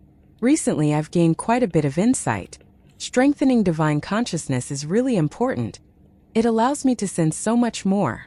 Although Mei Gongzi was reluctant to part again, she understood that every day was extremely precious now. Tang San was paving the way for the future. In fact, Mei Gongzi felt incredibly fortunate. Without Tang San, after reaching the 10th order, it would have been much more difficult for her to continue advancing. It would have required year after year, decade after decade of painstaking cultivation. But with Tang San's help, after she broke through to the 9th order, her strength increased even faster than before. How long had it been since her divine tribulation? Yet she was already a mid-level great demon king. This was something she never dared to dream of before. In fact, it was something no one had ever dared to dream of. Now she was even hailed as the #1 genius of the Empyrean Dominion, with the greatest potential to become an emperor in the future. Beyond her increase in bloodline power and technical prowess, the most important thing Tang San's assistance brought her was the enhancement of her divine consciousness. After reaching godhood, divine consciousness was even more important than bloodline power. The stronger it was, the faster one's cultivation would be. And the fact that she was connected to Tang San through the Azura sword allowed her to benefit from his faith energy absorption, essentially making her something of a sea god herself. How could her progress not be fast? Of course, Tang San's cultivation was far faster. He was the actual owner of the divine seat, and he had an unlimited tank of energy to draw from at all times. He had also absorbed energy gathered over millennia by the Sea Giant clan, and that had been a massive boost. His divine consciousness was simply unprecedented for his level. After bidding farewell to Mei Gongzi, Tang San once again began long-distance teleportation. He had just finished forming an alliance with the Fire Dawn clan, and then immediately ran back. What would they think of him? He had to hurry back as soon as possible. By the time he returned to the underground altar of the Fire God City, he was quite exhausted, and the heat here wasn't helping much. Even with the space-time lighthouse, long-distance teleportation consumed a considerable amount of energy. Moreover, all he'd done during his time in Kali City was work on divine artifacts. He had used his divine energy and divine consciousness quite liberally, and he'd barely even taken a break before teleporting back here. Thus, when Huolinger saw Tang San, she immediately noticed that his face looked a bit pale. She approached him and asked with concern, "Are you okay?" Tang San instinctively stepped back, putting some distance between himself and her. He had nearly been misunderstood by Mei Gongzi last time. How could he let her get close to him again? Seeing Tang San avoiding her as if she were some kind of monster, Huolinger couldn't help but feel indignant. She said, "Am I that ugly? Why are you running? Let me tell you, even though my clan holds the Fire God Festival every year, I still haven't chosen a mate. You won the bet with the Scorching King, which makes you my husband now. If you don't let me near you, then we don't have a deal. I'm the next leader of the Fire Dawn clan, and what I say goes. And you better believe I mean what I say." She was genuinely angry. As the future leader of the Fire Dawn clan and the most beautiful woman of her generation, being rejected by someone she openly courted was downright insulting. "Don't misunderstand," Tang San said helplessly. "I don't think you're ugly, quite the opposite, but I already have a wife. I really can't marry you." Huolinger responded forcefully, "I don't care. You may have a wife, but she's your wife in the human world. You don't have one in the Fire Dawn clan. And besides, nothing stops you from following the customs of my people. I don't need you to marry me, just give me a child. Our child will surely be able to hold the fire god's scepter like no one else. Huilinger was not at her calmest right now, but she was certainly no fool. Tang San had a divine seed of his own, something no one else in this plane had. If she could give birth to his child, that child would certainly possess strong divinity. This would undoubtedly be of tremendous benefit to the Fire Dawn clan. Although Tang San now knew about the Fire Dawn clan's love of freedom and freedom of love, he was still taken aback by her words. For most men, this would clearly be a very tempting offer. Huilinger was truly stunning. Her face and figure were something no ordinary man could resist. But was he an ordinary man? He wasn't. In his heart, there was no room for anyone else besides his Xiaowu and his Mei Gongzi. How could he possibly get involved with a Fire Dawn girl he had only just met? Suddenly, Huilinger once again lunged toward Tang San. The surrounding flames surged, and the temperature noticeably rose a few degrees. Tang San felt utterly helpless. He hadn't expected to encounter such a situation right after returning. He had no choice but to dodge. The space-time lighthouse appeared in front of his chest, instantly slowing the flow of time around him, and Huilinger's lightning-fast charge became sluggish. Linger, please don't be impulsive. How about this? Let me first help restore some of the fire god's scepter's divinity. I really do have a wife and I can't betray her. Besides, we've only just met. How could we possibly? Are you even a man? Let me tell you, during every fire god festival, my clan's blood boils and it must be released. I've endured for so many years, and now that we have an agreement and you've won me as your wife, you have to do something with me. If not, won't I become the laughingstock of my people? If I die, the contract will be void, and your humans might even become our enemies. Huilinger's threats were downright vicious. Tang San was rather shocked, but then he noticed that her state seemed quite off. The pink hue in her eyes had deepened considerably, and even her pale skin now had a pink tint. Was this a characteristic of the Fire Dawn clan's bloodline? He had considered teleporting away, but after realizing that something was wrong with Huilinger's condition, he dismissed the idea. He could sense that her bloodline power was not just agitated but downright chaotic. If it was not brought under control, there was a risk she might fall into madness. And just as Huilinger had said, if something happened to her, things would undoubtedly sour between Tang San and Fire Dawn's golden light flickered in Tang San's hand, and the sea god's trident appeared out of thin air. Although this wasn't the endless blue sea, and Tang San didn't have its support, Huilinger was only at the 10th order. Rings of golden light radiated out, wrapping tightly around Huilinger. As Huilinger struggled hard, the pink hue of her skin deepened. You like tying people up? You bad guy. I. Tang San felt that no explanation could clear this up, so he shook his head and stopped bothering. He walked up to Huilinger, raised the sea god's trident, and the vast sea crystal embedded in the trident shone with azure light. Tang San pressed the vast sea crystal against Huilinger's forehead. The gentle power of the sea god turned into a cool stream, flowing into her brow. Huilinger shivered, and the cool stream instantly flowed down from her forehead to the rest of her body. Her mind cleared up considerably, but even in her clarity, she still felt a sense of shame and annoyance. As the princess of the Fire Dawn clan, how could she be rejected? Focus your energy and guide the divine energy into you, Tang San said in a low voice, snapping Huilinger out of her resentment. She was surprised to discover that the cool stream flowing into her body did not stop her bloodline power from boiling. On the contrary, it further ignited it.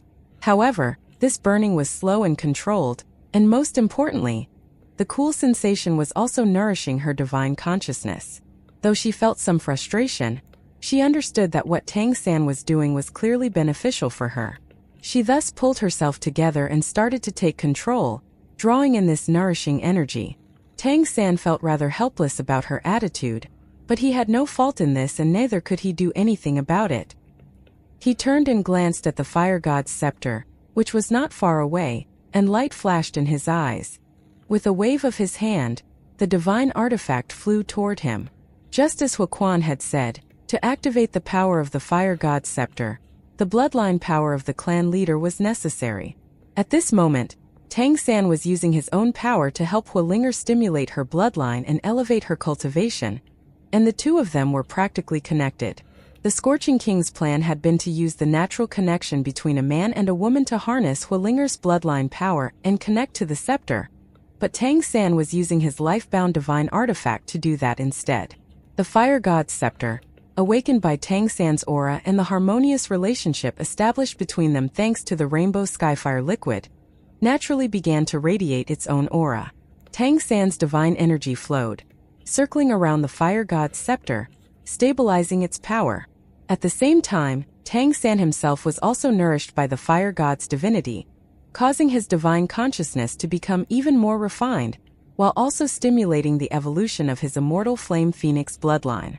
Even the rainbow skyfire liquid was subtly influenced by the Fire God's scepter, beginning to undergo some imperceptible changes. At this moment, Tang San and Huolinger stood face to face. He held the Sea God's trident in one hand, pressing it against Huolinger's forehead, and the Fire God's scepter in his other hand, connecting to its divinity.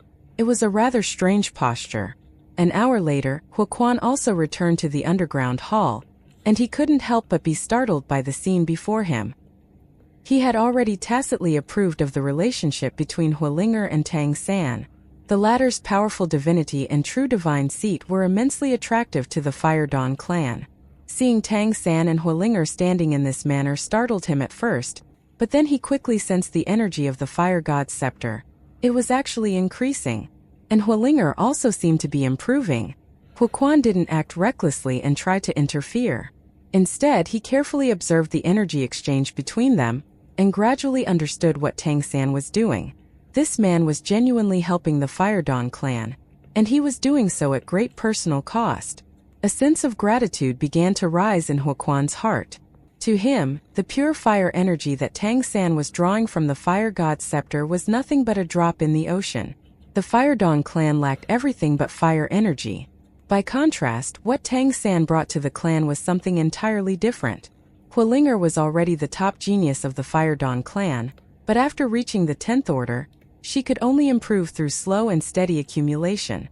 Now Huoquan noticed that both Huolinger's divine consciousness and cultivation were advancing rapidly. This would undoubtedly save her a great deal of time in her cultivation. Moreover, Tang San's power contained divinity, and his sea god power was subtly helping Huolinger form a spark of divine brilliance in her sea of consciousness. This would be immensely helpful for her in the future, when she became the official wielder of the Fire God's scepter. Tang San had previously mentioned that he had a way to resolve the issue of the Fire God's scepter's divinity dissipating, and this seemed to be the way he had in mind. As long as Huolinger possessed a spark of divinity, the interaction between her and the Fire God's scepter's divinity would allow them to replenish one another, practically preventing them from dissipating. By now, Huolinger's previous frustration had long faded, replaced by pure joy. An intense joy that came from her body and spirit alike.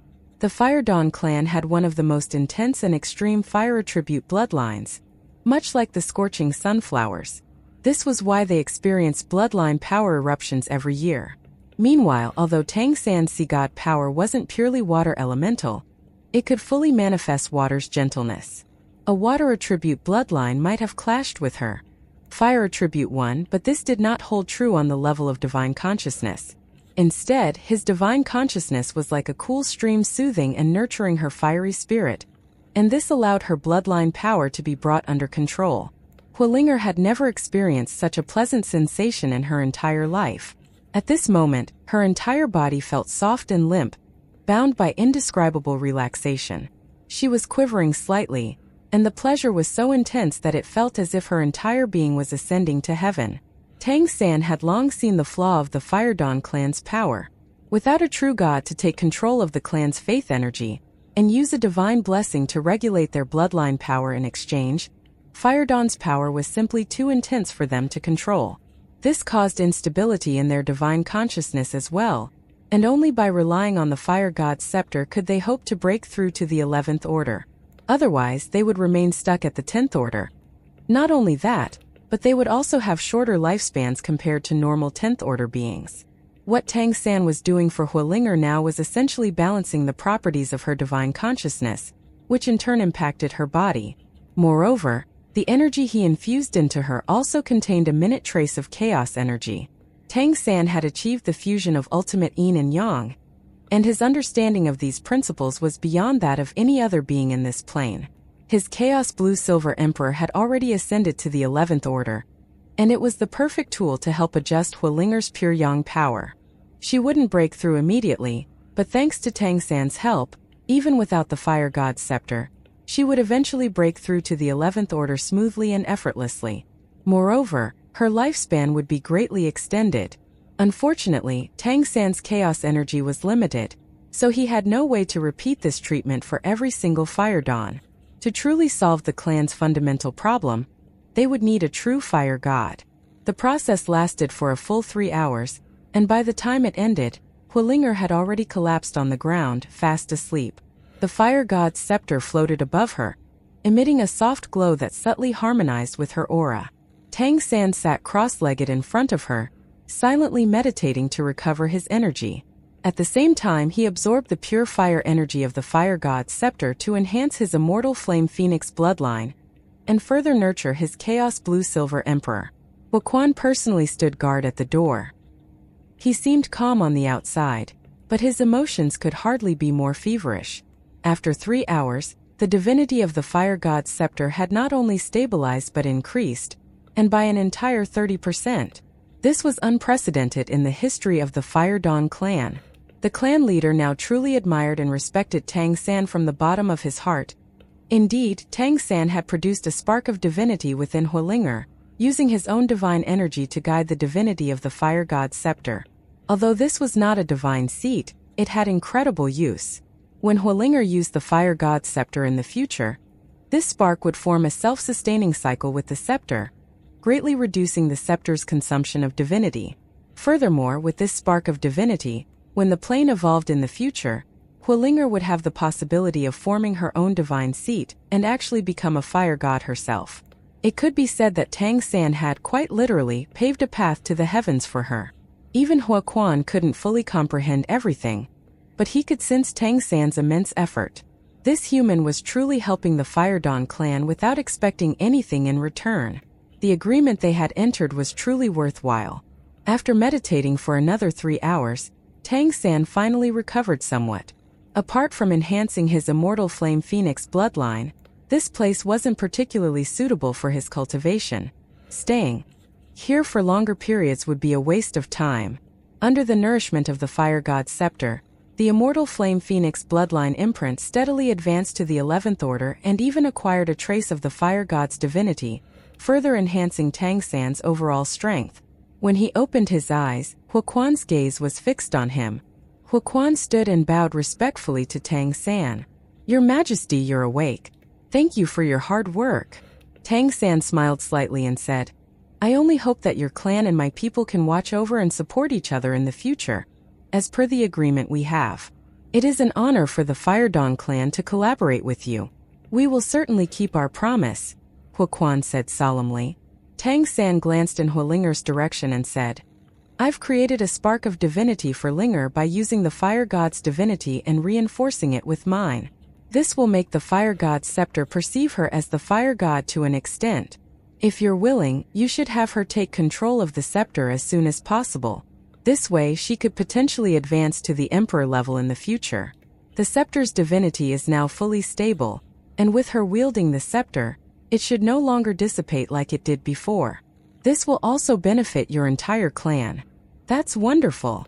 You actually granted her divinity? I will definitely have her take control of the scepter as soon as possible and pass the position of clan leader to her," Huaquan said, overjoyed. He had observed them earlier and had an idea about what was going on, but Tang San's words made him absolutely elated. It was clear that the young man was neither lying nor exaggerating. If that were the case, the fire god's scepter wouldn't be guarding Hualinger of its own will.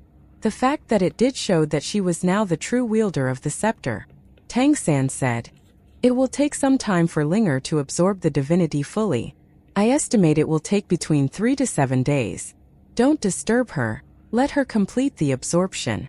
Afterward, it would be best for her to enter seclusion to consolidate the spark of divinity and improve her cultivation." Wuquan Nuda. Everything Tang San said made his respect grow further. Tang San smiled and said, My mission is complete and I'm preparing to leave. In the future, if Phelan Planet truly becomes a divine realm, then the fire god of that realm will surely come from the Fire Dawn clan. You're leaving already? Huoquan was stunned. Tang San nodded. I still have many things to do. By the way, clan leader, do you know if there are other clans or races like yours on the Endless Blue Sea or elsewhere on Phelan Planet? Ones that aren't influenced by the demon continent, but are still powerful in certain aspects. Huoquan thought for a moment and said, I do know of a few places. The less auspicious ones are the Tainted Yellow Sea and the Nether Blue Sea. These areas are full of corpses and discarnate souls. They're strange and seem to be growing, but they are still fairly small and can't compare to the Magma Red Sea. In terms of energy levels comparable to ours, there are two places. One is the Verdant Sea in the southeast, and the other is the Holy Clear Sea to the south. Tang San's heart stirred. He wasn't too interested in the Tainted Yellow Sea or the Nether Blue Sea. Those eerie seas would likely shrink or even disappear with the vanishing of the Sea Plague. However, the Verdant Sea and the Holy Clear Sea intrigued him. If these places could provide him with insights similar to those he had gained here, they were undoubtedly worth a trip. Do you know the exact locations of the Verdant Sea and Holy Clear Sea? Huoquan shook his head and said, That I'm not sure about. I only know they exist, and each houses a fairly powerful race. Tang San frowned slightly. If that was the case, it was going to be quite troublesome. The Endless Blue Sea covered a truly vast expanse, and searching for these places would be very difficult. Although he was the sea god and could mobilize the sea beasts to search, it would still take time. And time was something he lacked the most right now. Nevertheless, through his experience with the Fire Dawn clan, Tang San had gained great insight, and his plans were starting to take shape. All right, thank you. I'll be leaving now. In the future, I will definitely visit again if the opportunity arises. But whether or not I return, I will ensure that the friendship between humanity and the Fire Dawn clan is conveyed to the human world. Please trust my promise, one day humanity will become strong enough. And when that time comes, I ask you to honor our agreement. Huoquan bowed slightly and said, We will never forget your help to the Fire Dawn clan. Rest assured, our clan will uphold the promise. After bidding farewell to Huoquan and sensing the free-spirited atmosphere within the Fire God City for a few moments, Tang San didn't linger and quietly departed. With the divine brilliance he had infused into the Fire God's scepter, the Fire Dawn clan would no longer face the risk of losing its divinity. Instead, they would benefit from it and grow even stronger. As for whether Huolinger could become an emperor in the future, much of that would depend on her fortune. As Tang San left the range of the Magma Red Sea and returned to the embrace of the Endless Blue Sea, the intense heat gradually subsided. He continued flying into the distance, and about a day later he found a small island. On this island, Tang San found a hidden spot and began constructing a teleportation array. For safety reasons, he hadn't built the teleportation array within the Fire Dawn clan's territory. Even if Fire Dawns trusted him, what if the Solstice Empire acted against them in the future? If they found his teleportation array, that could lead to complications. The power of emperors was fearsome, and there was no point taking unnecessary risks. Soon, Tang San finished constructing the teleportation array, and immediately teleported back to Crescent Island. Before leaving, he had asked Huoquan for some of the crystals from the cavern where the Fire God's scepter was kept. These Fire God crystals were treasures, rare minerals nurtured by the Fire God's divinity for countless years. They contained the purest fire energy, along with a trace of the Fire God's divinity, perfect for the cultivation of fire attribute powerhouses. The Scorching King had intended the Fire God's scepter to cultivate in that cavern for a year in order to break through to the Emperor level.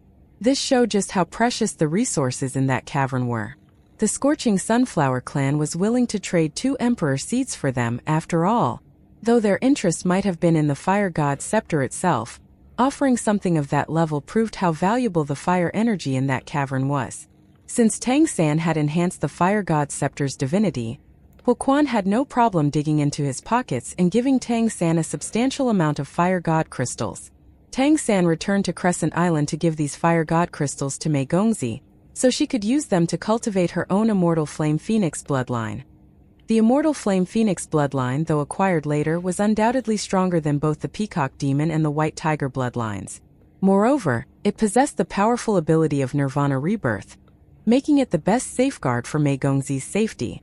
Naturally, Tang San had to ensure she could make full use of it. After leaving the fire god crystals behind, Tang San didn't stay on Crescent Island, but neither did he head back to Kali City to cultivate.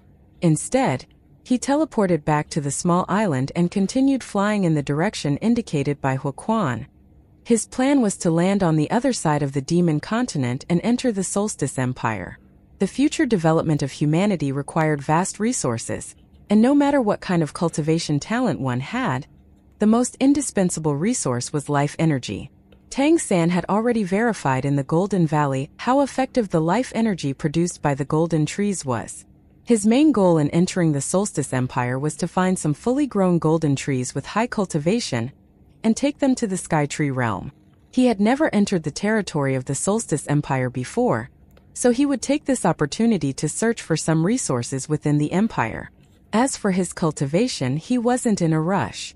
Thanks to his journey across the endless blue sea, his sea god's blessing had spread more widely, and the massive power of faith continuously nourished him, allowing his divine consciousness to steadily and rapidly improve. His internal energy would naturally rise as his divine consciousness grew, so even without actively cultivating, he would gradually recover the level of power he had in his previous life. The only thing he needed to actively work on was his bloodline imprints. Among the 9 imprints he currently possessed, 4 had already been elevated to the 11th order. He wasn't in a hurry to improve the rest, as finding opportunities to do so wouldn't be difficult. After flying for 3 full days and nights at top speed, Tang San finally saw a black line far into the distance. Such a long shore, spanning the entire horizon, could only belong to a continent, not an island. There was no doubt. He had circled around a part of Phelan Planet and reached the western side of the Demon Continent. This gave him a sense of just how vast the endless blue sea was. During his entire journey, Tang San had crossed over 100,000 nautical miles, and this wasn't even across the equator of Phelan Planet. Tang San began to slow down, withdrawing his aura and descending to just above the surface of the sea as he approached the Demon Continent. He had set out from the northeastern part of the Demon Continent, and now found himself in the northwestern region. The air was slightly cooler, but the land was covered in lush vegetation. Most of it was coniferous forest, stretching as far as the eye could see. From afar, he could sense the abundant life energy emanating from the continent. This was truly the world of the nymphs. The richness of the life energy here far surpassed that of the Empyrean Dominion. Tang San landed quietly and spread his divine consciousness to scan the area. But he didn't sense the presence of any strong individuals. After flying over the sea for so long, the sensation of having his feet on solid ground was quite pleasant. While he had certainly stood on solid ground in the Fire Dawn clan's territory, the intense fire energy there couldn't compare to the refreshing life energy he felt here. Tang San found a spot along the coast to stop and rest. Though continuous flying didn't physically tire him, he did feel a bit mentally fatigued. As he let the abundant life energy and faith energy nourish his body, he focused inward and took a good look at himself. It had been a while since he'd reached the 11th order, and now his cultivation had completely stabilized at that level. His divine consciousness in the meantime was far beyond that, although not at emperor level yet. That was the effectiveness of the power of faith. Among the 9 bloodline imprints he possessed, the celestial fox bloodline was still at the 10th order, meaning the discerning eye of heaven was also at the 10th order. Tang San rarely used its power of fortune these days, as the higher his cultivation, the more sensitive he became to fortune itself. After all, this was the ability of the Celestial Fox clan, and he vaguely felt that the Celestial Fox Demon Emperor could sense others who possessed the same bloodline. This hadn't been much of a concern before the 10th order, but at his current level, things changed drastically. While breaking through to godhood, the tribulation had concealed him. Without that cover, using the Celestial Fox transformation would have instantly attracted the attention of the Celestial Fox Demon Emperor, so he had no choice but to be cautious. For the same reason, advancing the discerning eye of heaven would also be relatively difficult. The Golden Armor bloodline was completely different. This transcendent bloodline was one Tang San had created himself, making it the first transcendent bloodline on Phelan Planet. It was in a sense his own bloodline, and it would continue to advance as his cultivation grew. It had already broken through to the 11th order, and its power was simply terrifying, so much so that Tang San hadn't dared to use it when facing the Scorching King earlier. Tang San was reviewing his abilities now mainly because he was about to land on solid ground. On the endless blue sea, even if he encountered an emperor, he had enough power to protect himself. However, on land things would be different. Without being able to directly draw upon the power of the sea, he was simply an 11th order person. He was certainly far stronger than an ordinary great demon or great nymph king, but if he encountered an opponent at the peak of the 11th order, like the Scorching King, the outcome would be uncertain. The Lion-Tiger bloodline was also still at the 10th order. This first-tier bloodline was practically a toddler in terms of how long it had existed. There were no 11th order Lion-Tigers, so where would Tang San find 11th order power to absorb?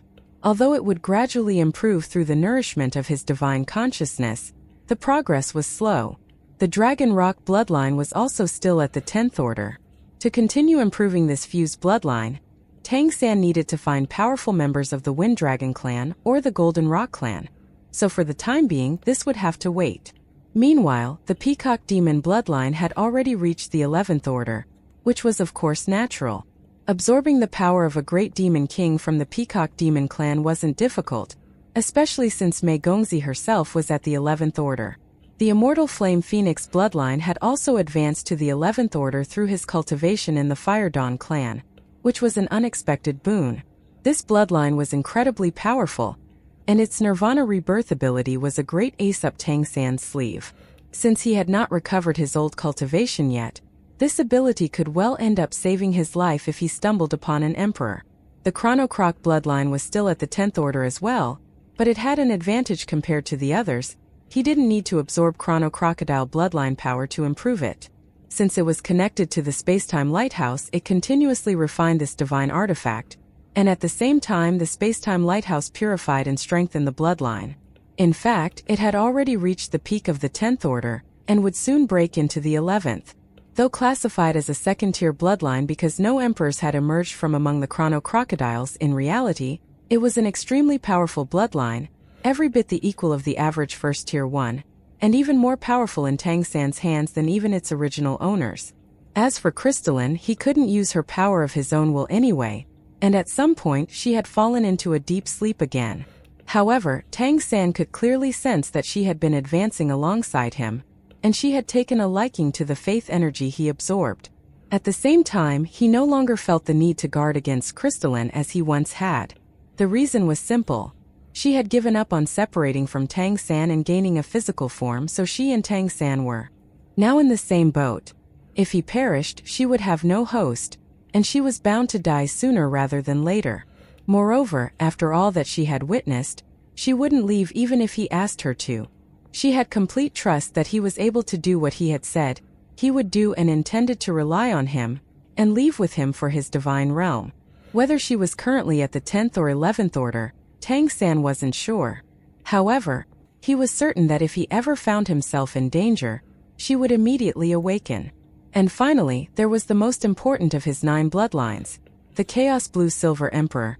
The 11th order Chaos Blue Silver Emperor was the foundation of Tang San's power.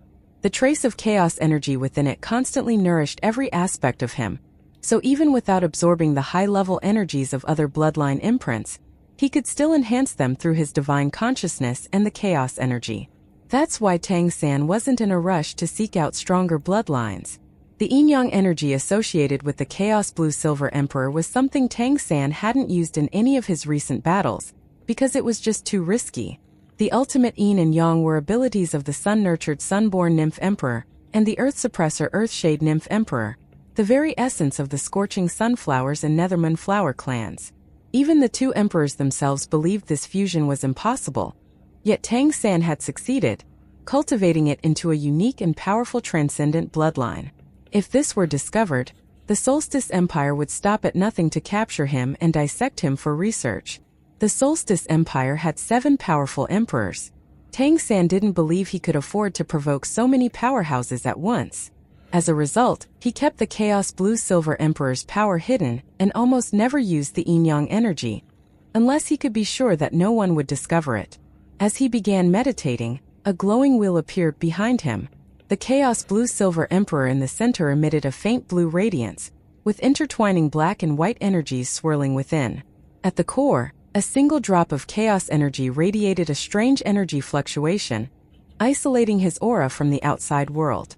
The other 8 imprints circled around Tang San, each shining with its own unique light. What he most wanted to improve was the discerning eye of heaven. The polar luck domain could be a crucial asset in many situations. However, he didn't dare approach the Celestial Fox Sacred Mountain. The Celestial Fox Demon Emperor already targeted Kali City and humanity, even while unaware of Tang San's existence. There was no telling what would happen if he found out. Tang San had to do his absolute best during these 6 months. Thankfully, the faith energy he received from the endless blue sea was far greater than he had imagined, so now that he recalculated his progress, things were looking much better. The time needed to reach Emperor-level strength was now much shorter than before. Within 6 months, he aimed to push his cultivation to the peak of the 11th order. When that time came, he would rely on the endless blue sea and use his identity as the sea god to challenge the ancestral court. As he meditated, Tang San converted the faith energy he had absorbed in recent days into divine consciousness, simultaneously nourishing his 9 bloodline imprints. The Chaos Blue-Silver Emperor was like a miniature sun. It transformed all the spiritual energy of heaven and earth into the specific energy needed by each bloodline, while the other imprints spun around it like 8 little planets basking in the sunlights. Usually, cultivation became far slower and more tedious after reaching the 10th order, but for Tang San it was the opposite. Cultivating was actually easier now than before he became a god. While meditating, he could clearly feel his strength accumulating. The advantages of having a divine seat were becoming more evident. Normally, cultivation involved accumulating energy and looking for a path to the next level. On the other hand, Tang San's cultivation involved accumulating energy and treading a path he already knew all too well. He already had enough experience, so there was no doubt in his mind as to what he was supposed to do. And with the sheer amount of faith energy he was absorbing, his sea god position was growing ever more stable. After cultivating for an entire day and night, he fully absorbed all the faith energy he had accumulated over the past few days. Tang San could clearly feel another significant increase in his cultivation, so he ended his training. During his meditation, his divine consciousness reached out into the distance, and in one direction, he sensed the presence of several nymphs. When Tang San stood up again, his skin and hair had turned blue, and his aura had undergone a strange transformation. It now felt very much like the aura of a plant. In fact, no matter who discovered him right now, they could swear on their very bloodline that he was a plant-type nymph. This disguise was based on the Chaos Blue-Silver Emperor, except for the chaos part. He could conceal the yin-yang energy, and even with it hidden, the pure Blue-Silver Emperor aura was still immensely powerful. When Tang San entered the forest in this guise, all the surrounding plants naturally expressed a strong sense of affinity toward him, allowing him to absorb the vast life energy around him with ease. Faith energy and life energy. These were indispensable for a true god. Tang San identified the direction where he sensed the nymphs and took to the air, swiftly flying toward that area. Where nymphs were present, a city wouldn't be far away. His goal was to head to the Solstice Empire's main city to investigate and see if there was anything of value he could make use of. After flying a few hundred kilometers, Tang San stumbled upon several nymphs, all of low cultivation and even lower intelligence. A quick probe and scan of their memories revealed that the nearest main city from the coast was still about 1,000 kilometers away, which explained why his divine consciousness hadn't detected it earlier. Tang San felt a bit of surprise upon finding out the name of this main city, Skytree City. It shared the same name as the human country that was under construction right now. It seemed this city was likely ruled by plant-type nymphs. There wasn't much more information to be gained from the low-level nymphs, so Tang San locked onto his target and sped toward Skytree City. The city seemed to be named after towering trees that reached the sky, so perhaps he could find the golden trees he was searching for here. If he could bring back several 10th-order golden trees to his new country, the foundation of the nation would be truly secured. 1,000 kilometers was nothing for a powerhouse like Tang San. By the time he saw the massive city in the distance, it was barely noon. Even from afar, this city gave Tang San an overwhelming sense of awe. From a distance, all he could see was a vast expanse of green. The city seemed to blend seamlessly with the surrounding forests. If not for the towering structures, it would be nearly impossible to distinguish the city from its natural surroundings. Standing atop a 500-meter-tall tree, Tang San gazed at the city ahead, his heart filled with admiration. This was an enormous green city whose walls consisted entirely of titanic trees. The 500-meter tree Tang San stood on was nothing compared to the city itself, where 1,000-meter-tall trees were common. Though these trees weren't golden trees, they still exuded an incredibly rich life energy. Vines intertwined among the giant trees, and countless tree houses were built atop them. Most of these tree houses were formed naturally from branches, with only faint traces of craftsmanship. There were so many of these tree houses that they practically blotted out the horizon. Everywhere was filled with the aura of plant life. Tang San noticed flickering lights of various colors on many of the giant trees. These seemed to be some kind of spiritual entities. They all radiated life energy and seemed to be involved in the energy cycle here. This Skytree city was truly a magical place. The name Skytree seemed far more fitting for this city than for the human country, even though the latter was also literally built on massive trees. After a brief moment of thought, Tang San had a plan. What he could see now were only the outer trees. The city was hidden behind these giants, and he couldn't just use his divine consciousness to investigate. The main city certainly wouldn't lack powerful beings, and it wouldn't be wise to alert them by probing too deeply. Thus, he had to go in personally. As for whether his disguise matched any known species, Tang San wasn't worried. The Solstice Empire was different from the Empyrean Dominion. The Empyrean Dominion had a clear and limited number of demon races. Hybrids were few and mutants were fewer still. But in the Solstice Empire it was the opposite. How many plant species existed? How many types of minerals? They were practically endless. Moreover, hybrid and mutated nymphs were commonplace. Even the country's strongest being, the sun-born nymph emperor, was a mutant and a hybrid. There were so many unique plants that the very concept of uniqueness was completely pointless here. Thus, Tang San boldly followed the main road directly toward Skytree City. There were already some nymphs traveling along the road, and just as Tang San had anticipated, when they saw his blue skin and the 8 blue vines coming out of his back, none of them found it strange. At most, they gave him a quick glance before continuing on their way. Tang San concealed his aura and walked toward Skytree City, blending in with these nymphs. As he got closer, he could see that the trees comprising the city wall were tied together with a complex network of vines that left no space to pass through. In this area, the only passageway seemed to be between 2 towering trees, each standing over 1,500 meters tall. The guards appeared to live on the giant trees themselves.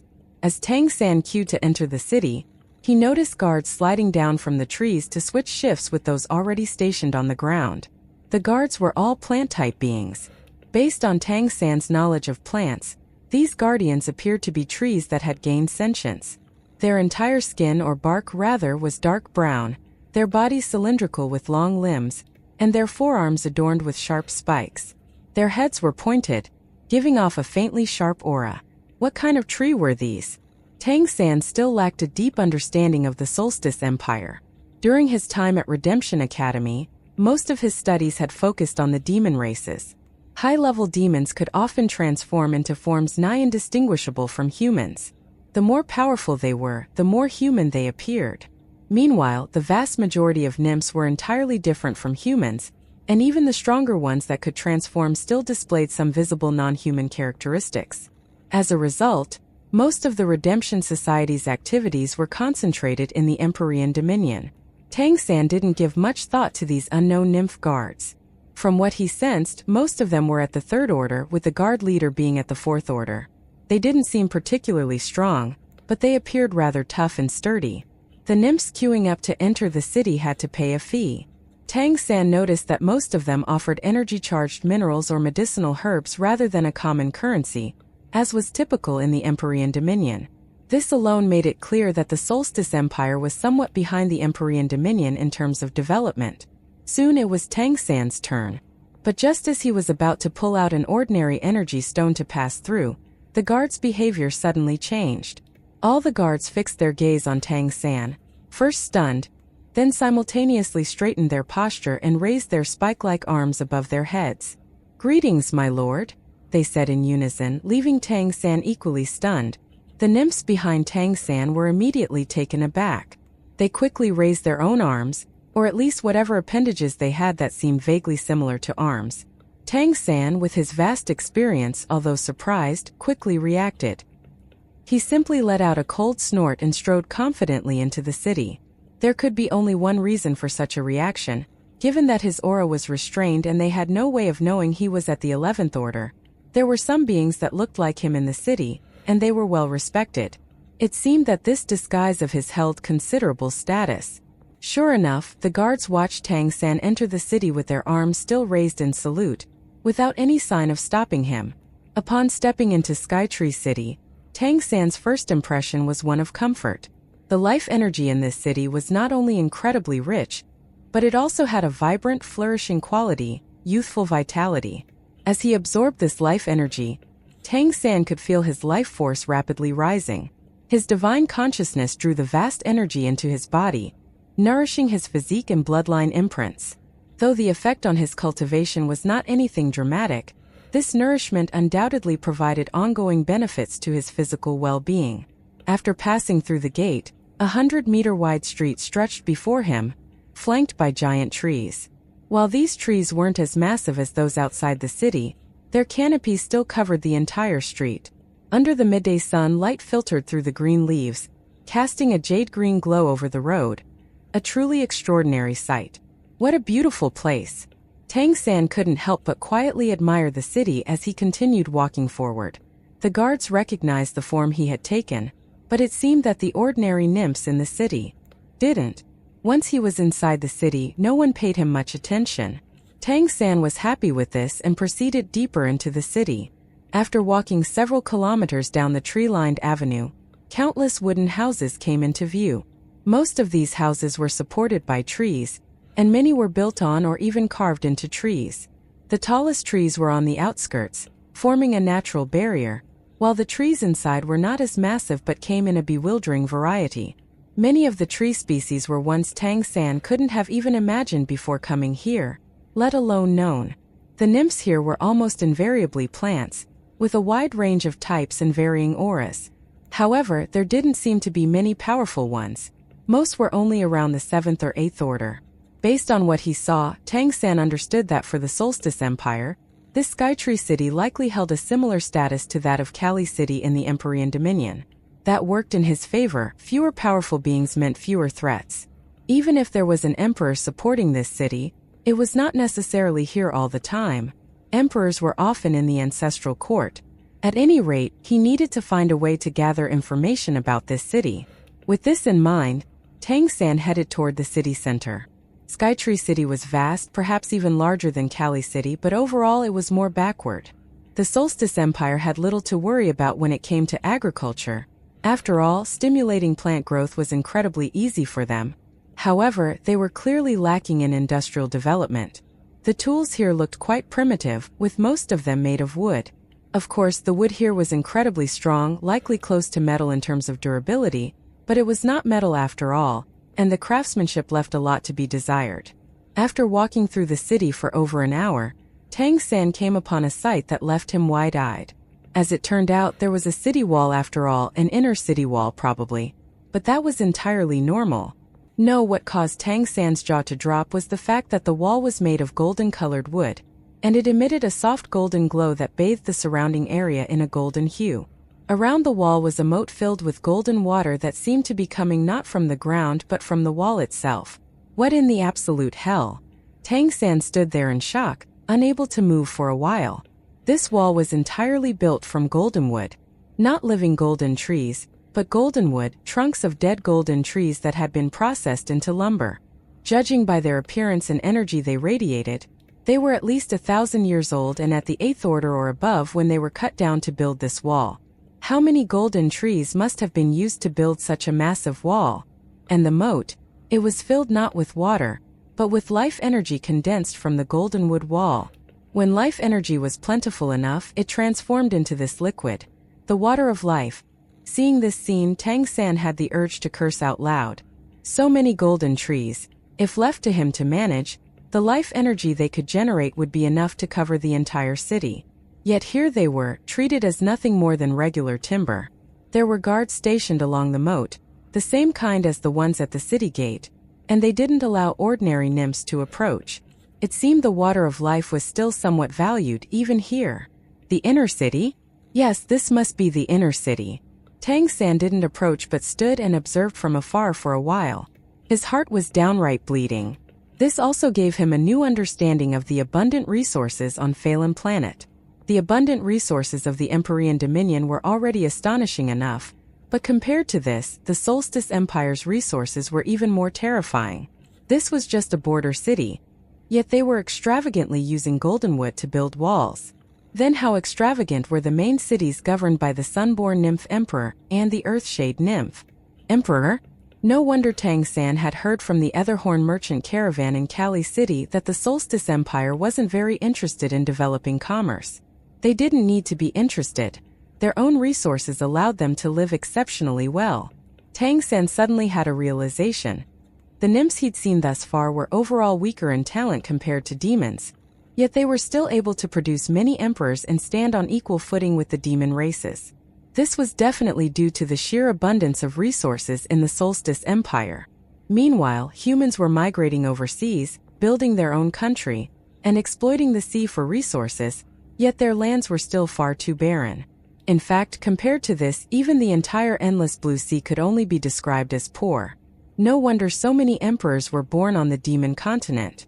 Even as a former god king, Tang San had to admit that in this moment, he was envious. Yes, envious. As Tang San stood there observing the goldenwood wall, a crack suddenly appeared in the wall. The wood split open on either side, and goldenwood beams rolled out, connected by vines. These trunks formed a bridge over the moat. They're using goldenwood for the bridge too? How wasteful! Tang San felt a pang in his chest, as if he could hardly breathe. If golden trees grew properly, each one had the chance to become an eternal tree, and yet here they were being squandered. But in the next moment, Tang San's pupils involuntarily contracted, for he suddenly saw a figure emerge from the inner city. Flowing blue hair cascaded down her back, and she stood about 1.8 meters tall, with a slim and straight figure. She wore a pale golden gown made of interwoven leaves, not ordinary leaves, as each one emitted a radiant golden glow. They appeared to be from a golden tree, and based on what Tang San could tell, they were no ordinary golden tree leaves. Her appearance was quite similar to a young human woman's, except her skin, eyes, and hair were all blue. 6 blue spikes extended from her back. Upon seeing her, Tang San couldn't help but be dumbfounded. This woman, wasn't her appearance identical to the form he had taken? Instinctively, he thought of his discerning eye of heaven luck. There was no question, even without him actively using the discerning eye of heaven, it unquestionably influenced his fortune. The endless blue sea was insanely vast, yet he had somehow stumbled upon the fire dawns and improved his immortal flame phoenix bloodline, and now he found himself in this uncanny situation. There was no possible explanation otherwise. He'd always been a rather lucky person, but these events were completely defying probability. It seemed that even without directly manipulating it, fortune continued to favor him over time. Tang San also had blue hair, eyes, and skin, and he had 8 vines extending from his back. The only difference was that his vines hung loosely like, well, normal vines, while hers were short and appeared hard and sharp. But that was an easy fix. In the blink of an eye, Tang San straightened up his vines and adjusted their angles to match hers. Now they looked exactly alike, except that he had 2 more spikes than she did. Thanks to the Chaos Blue Silver Emperor, Tang San now perfectly resembled a native nymph. Even the Sunborn Nymph Emperor wouldn't be able to detect that he wasn't a true nymph, at least not with divine consciousness alone. After all, the drop of chaos water he had was the highest level existence in this plane.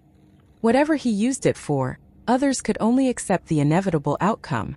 Perhaps sensing Tang San's gaze, the blue-haired nymph turned her attention toward him. When she saw him and noticed the 8 spikes on his back, her eyes widened in disbelief, and she quickly hurried over to him. Tang San scanned her with his divine consciousness, gauging her aura. To his surprise, her aura was quite unique.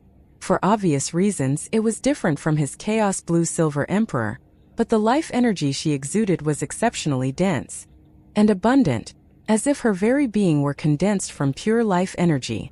If anything was easy for him to replicate, it was life energy.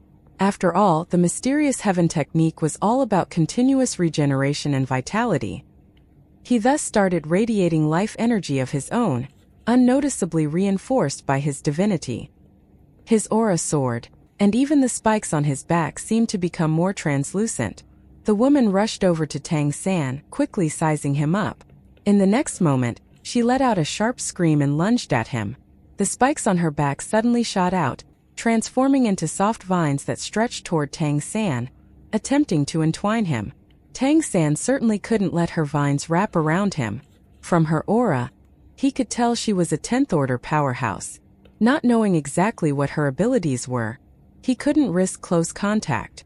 His own 8 vines shot out swiftly. When it came to control, Tang San was undeniably skilled, and the 8 vines felt much like one of his old soul ring abilities back in the day. 6 of his vines quickly coiled around hers, while the remaining 2 wrapped tightly around her, securing her in place. To his surprise, the woman didn't resist or try to evade. She simply allowed his vines to entangle hers. Then large tears began to roll down her cheeks. "Big brother, is it really you? You've changed, but it has to be you. I've missed you so much. This is wonderful, you're finally back." "Big brother? What?" Tang San was momentarily at a loss. But now wasn't the time to either confirm or deny anything. He merely tilted his head and let out a confused sigh. Tang San could clearly feel waves of divine consciousness flowing through the vines entwined with his, but it wasn't probing him. Instead, it was filled with emotional fluctuations. This must be some form of emotional expression. In response, he quickly used his own vines to release gentle emotions, soothing her turbulent feelings. "Brother, all these years, where have you been? You've made it back, you really did it. Our blue-gold lineage has hope now, we finally have hope," she cried. In this brief moment, Tang San's mind raced with countless thoughts. What do I do? How do I handle this? Since she thinks I'm her long-lost brother, should I just go along with that? After quickly organizing his thoughts, Tang San spoke in a calm yet clearly confused voice. "You? Who are you? And why do you call me Big Brother?" The woman froze for a moment. "Big Brother Miaolan, don't you recognize me? It's me, Miaosan." Upon hearing this, Tang San couldn't help but inwardly praise her. She was practically a treasure trove of information that she simply presented to him on a golden platter. "Miao. Miaosan." His face remained a mask of confusion. Miaosan suddenly became anxious. She took a step forward and grabbed Tang San's sleeves with both hands. "Big brother, look at me carefully. What's wrong with you? How could you not even recognize me? Where have you been all these years? We couldn't find you no matter how hard we tried." Tang San stared blankly at her. I went to the Empyrean Dominion. Before that, I can't remember anything. I just remember being ambushed, maybe I fell off a cliff? Then I ate something and then, I forgot everything. But I kept feeling like something was waiting for me, so I kept walking until I got here. Do you know me? Miaolan? Is that really my name? With Tang San's quick wit, he had already deduced from the woman's exit from Skytree City's inner part, combined with the guard's deference at the gate, that her clan held a high status here. What better way to gather information and get benefits than to infiltrate an elite clan? Naturally, he went along with it. But how could he avoid suspicion? The simplest solutions were often the best, feign amnesia. No matter what she asked, he could use his memory loss to explain it all. Miaosan stared blankly at Tang San. Amnesia? She could never have imagined that after all these years of waiting, her long-lost and apparently evolved brother would return with no memory. Her tears began to flow even more heavily, and the spiked vines entwined with Tang San's vines trembled, emitting waves of intense emotion. Tang San gently sent soothing emotions back through his vines and murmured, "Can you tell me who I am? And what is this place?" The blue-haired woman's voice trembled as she spoke. You're my older brother. You're the heir of our clan, the hope of the clan Jean Miaolan. This is Skytree City, the main city of the Blue Gold Tree clan. Ever since our father fell, our clan has been without an emperor, and we've been oppressed. Big brother, didn't you swear to restore our clan and revive Skytree City? How could you forget all of this? By now she was sobbing uncontrollably. Outwardly, Tang San still appeared dazed, but had carefully committed every word of this nymph princess's explanation to memory. Thanks to her, Tang San now had a general understanding of Skytree City and the Blue Gold Tree clan.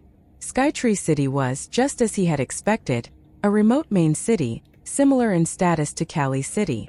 What made it even more similar was that their emperor had also fallen, and no new emperor had arisen. It seemed that Jean Miaosen's older brother had left home years ago, seeking opportunities to grow stronger, become an emperor, and revive their clan. It was likely due to their long separation that she had mistaken Tang San for him. The 8 vines on his back were probably a key reason for the mix-up. It was possible that the number of spikes that appeared on a Blue Gold Tree clan member's back was proportional to their power. Since she had 6 spikes while he had 8, she probably believed he was stronger than her even though she couldn't tell his cultivation. Moreover, as it turned out, she was from a first-tier clan. As Tang San listened to Jean Miaosen's story, he surreptitiously absorbed some of her bloodline power through the connection of their vines, while she was still too shaken to notice and thought he was just soothing her chaotic bloodline power. If he was going to act, he had to play the part fully. Conveniently, since reaching the 11th order, he had 2 slots he'd yet to fill. By imprinting the Blue Gold Tree clan's bloodline into one of them, his act would be even more convincing. After all, unlike appearance, a bloodline could not be faked. Additionally, the fact that the inner city guards weren't Blue Gold clan members suggested their numbers were likely few. They certainly knew each other well, so he had to pay attention to every detail. Having reached these conclusions, Tang San let out a sigh and spoke in a softer tone, tinged with bitterness. I really don't remember. I've forgotten so many things. But what you just said feels familiar to me. Maybe that's why I was able to find my way back. Yes. Jean Miaosen wiped away her tears, speaking excitedly. Big brother, let's go home. We'll go home now. Once you're back, you'll definitely remember everything. You will. As she spoke, she used her vines to guide Tang San toward the drawbridge. Tang San followed her onto the drawbridge. The moment he stepped on it, he felt the life energy in the air was more than 10 times denser than outside the moat, so plentiful that it even felt somewhat oppressive. But the sensation of being bathed in it was so exhilarating it made all the bloodline imprints in his dantian hum in satisfaction. The Blue Gold clan bloodline he had just absorbed was guided by his divine consciousness and placed into his 10th slot. With his current cultivation level and the 11th order transcendent bloodlines he possessed, integrating this new bloodline didn't cause any noticeable disturbance. When the Blue Gold Tree bloodline imprint was set into place, Tang San immediately felt his life energy begin to surge. This was not a transcendent bloodline, yet upon integrating it, Tang San felt his very level of life was ascending. All his other bloodline imprints benefited from this, and the sensation was marvelous. In that instant, Tang San understood what the Blue Gold Tree clan truly was. A higher form of the Golden Tree. Their personhood was beyond anything he had encountered since arriving on the Demon Continent. The sheer density of life energy they possessed was simply marvelous. No wonder the inner city walls of Skytree City were constructed from golden wood. The golden trees were probably just an offshoot of the blue gold trees, and in this place the golden trees were likely mere vassals. The Blue Gold Tree clan truly was an extraordinary one.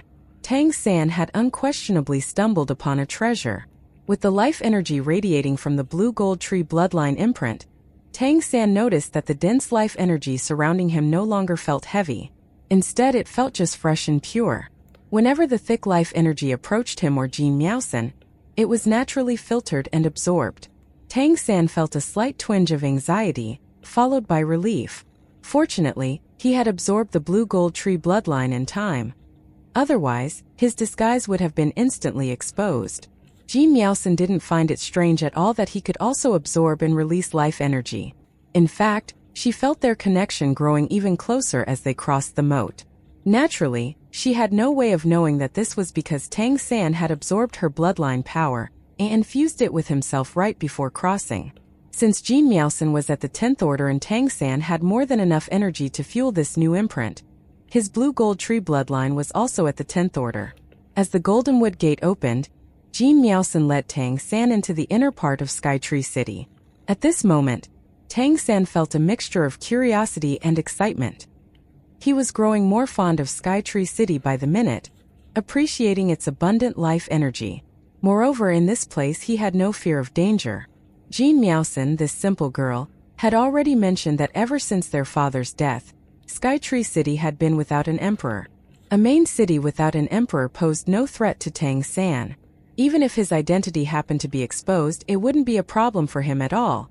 He may not be able to fight a whole main city, but leaving was quite literally a walk in the park. As they entered the Goldenwood Gate, the life energy reached a new level, surpassing even the life energy around the moat. The quality of the life force seemed to have advanced yet again. It was an indescribably wonderful feeling. In this environment, saturated with such a high level of life energy, the effects of cultivation for Tang San, who practiced the mysterious heaven technique, were even more profound than what he had experienced in the endless blue sea. The richness and density of the life energy here were astonishing, and while it didn't benefit his divine consciousness the way faith energy did, it was far more effective for his physique, internal energy, and bloodline imprints. While Tang San marveled inwardly, Jin Miaosan seemed completely unaware of how remarkable this energy was, and she hurriedly pulled Tang San further inside. The inner city was filled with buildings. Unlike the towering structures outside, none of these had more than 2 floors, but what left Tang San speechless was the fact that every structure was made entirely from golden wood. Such a waste of precious resources. It was truly a case of not appreciating one's treasures. It was not a large city, but walking the streets were all blue gold trees, with blue hair and blue skin. Seeing them, Tang San distinctly recalled something. He had not seen a single blue gold tree in the outer city. Although these nymphs in front of him emitted a strong life force, their cultivation levels appeared to be quite low, and he also noticed that none of them had vines or spikes on their backs. Not a single one. This only reinforced his hypothesis that these vines were related to cultivation. Feigning confusion, Tang San curiously glanced around and asked, "Little sister, why are they different from us?" Hearing him call her little sister, Jin Miaosan almost burst into tears again. "Big brother, do you really not remember? We are very fragile before we become nymph kings. We must constantly accumulate life energy and align with heaven and earth until we break free from our constraints and communicate with the world. Only then can we ascend." With this explanation, Tang San immediately understood. Blue gold trees had to continuously accumulate life energy for a long time until they became nymph kings, and until then they likely had little combat power. It was truly an all-or-nothing process. No wonder they had this inner city built from goldenwood to help them accumulate life energy until they could break through. Otherwise, they couldn't even protect themselves. It was certainly a unique situation. However, the fact that such a rare and precious race could survive and become the rulers of a main city suggested there was something special about them. "Sister, could you tell me more about our Blue Gold Tree clan?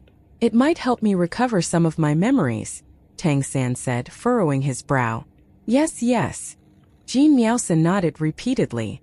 "Our Blue Gold Tree clan is one of the 3 most ancient races in the Solstice Empire, and our progenitor is known as the Ancestral Tree. It stood alongside the Ancestral Stone and Ancestral Flower, and it was actually the leader of the 3 ancestors. At its peak, its life energy nourished the entire continent, benefiting all plant life."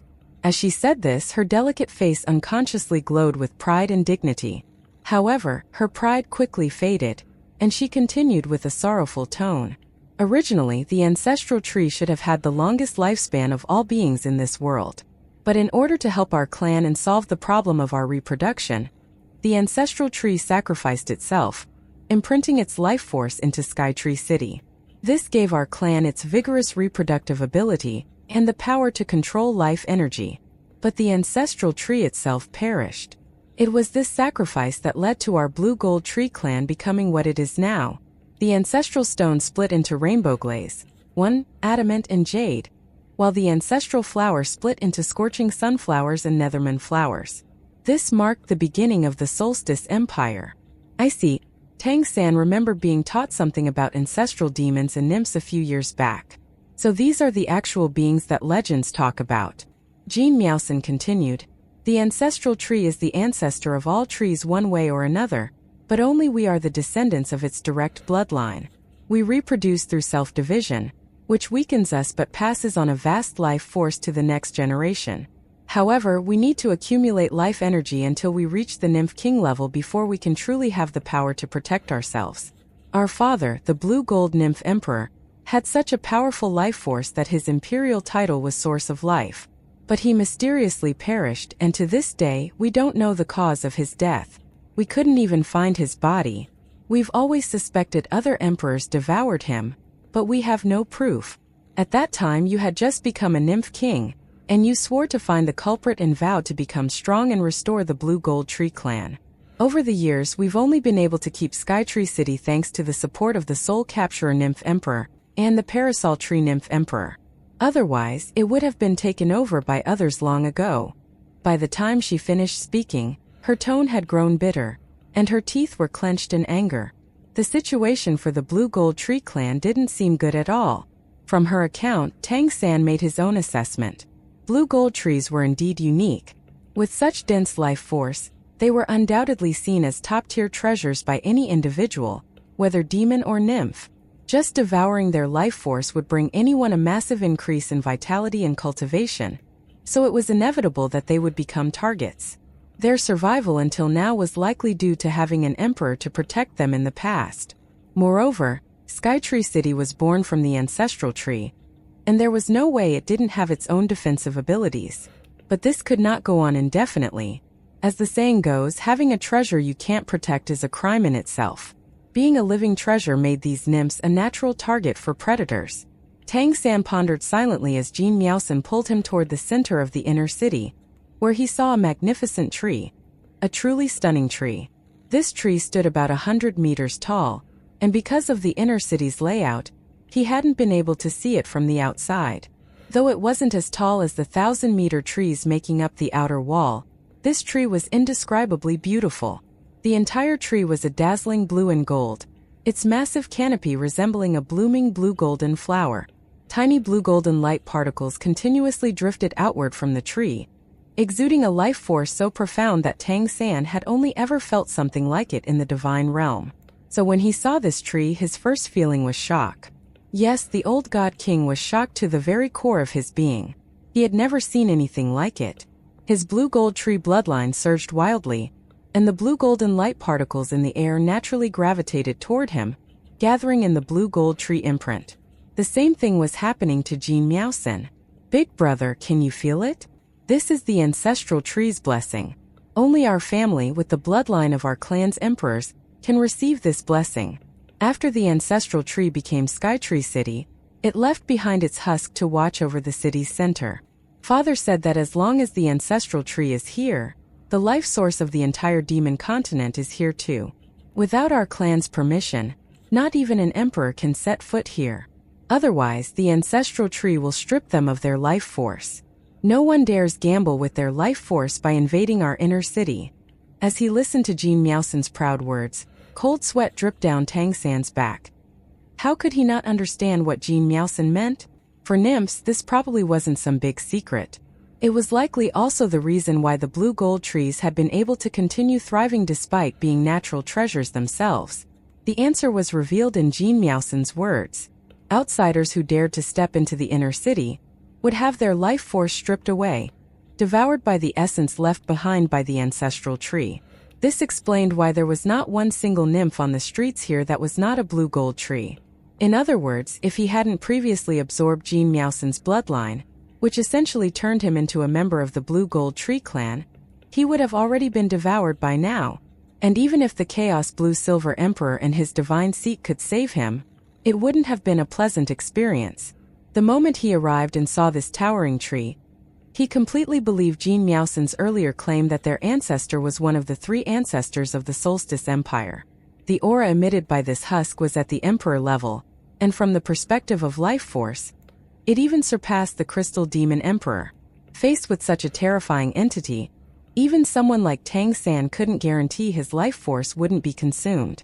Of course, thanks to him taking one simple precautionary measure, he was only benefiting from this. The ancestral tree clearly had no consciousness and only recognized bloodlines, not individuals, so as far as it was concerned, Tang San was a member of the family. Instinctively, Tang San praised his own discerning eye of heaven. It sure felt good being this lucky. At this moment, Jean Miaosan finally let go of Tang San, drew back her vines, and beckoned Tang San as she led the way toward the huge ancestral tree husk. Tang San followed closely behind her, carefully stepping in the exact same place Jean Miaosan had stepped. In the presence of such a massive and non-intelligent entity like the ancestral tree, he couldn't afford to make a single misstep. Any wrong move might lead to immediate death. However, the life energy emitted from the blue gold tree was simply overwhelming. Tang San could even feel that his Chrono Croc bloodline, which had already reached the peak of the 10th order, was on the verge of taking the next step. This high-level life energy nourished his very being, and all of his bloodline imprints were being nurtured. Any living being that came here and was acknowledged by the ancestral tree would undoubtedly experience an astonishing increase in cultivation. Unfortunately, this place belonged solely to the Blue Gold Tree clan, and no others would be allowed entry. Tang San entering this way was unprecedented, but who could blame him? The mysteries of the mysterious heaven technique had allowed him this opportunity. Arriving before the blue gold tree, Jean Miaosan slowly sat cross-legged, facing the towering tree. In a soft voice she said, "Respected ancestral tree, your child has returned. My elder brother Jean Miaolan has returned. The future emperor of our clan has returned. Can you feel it? Please pass on the legacy to the new emperor. Only he can make your radiance shine again." As she spoke, she respectfully bowed toward the ancestral tree.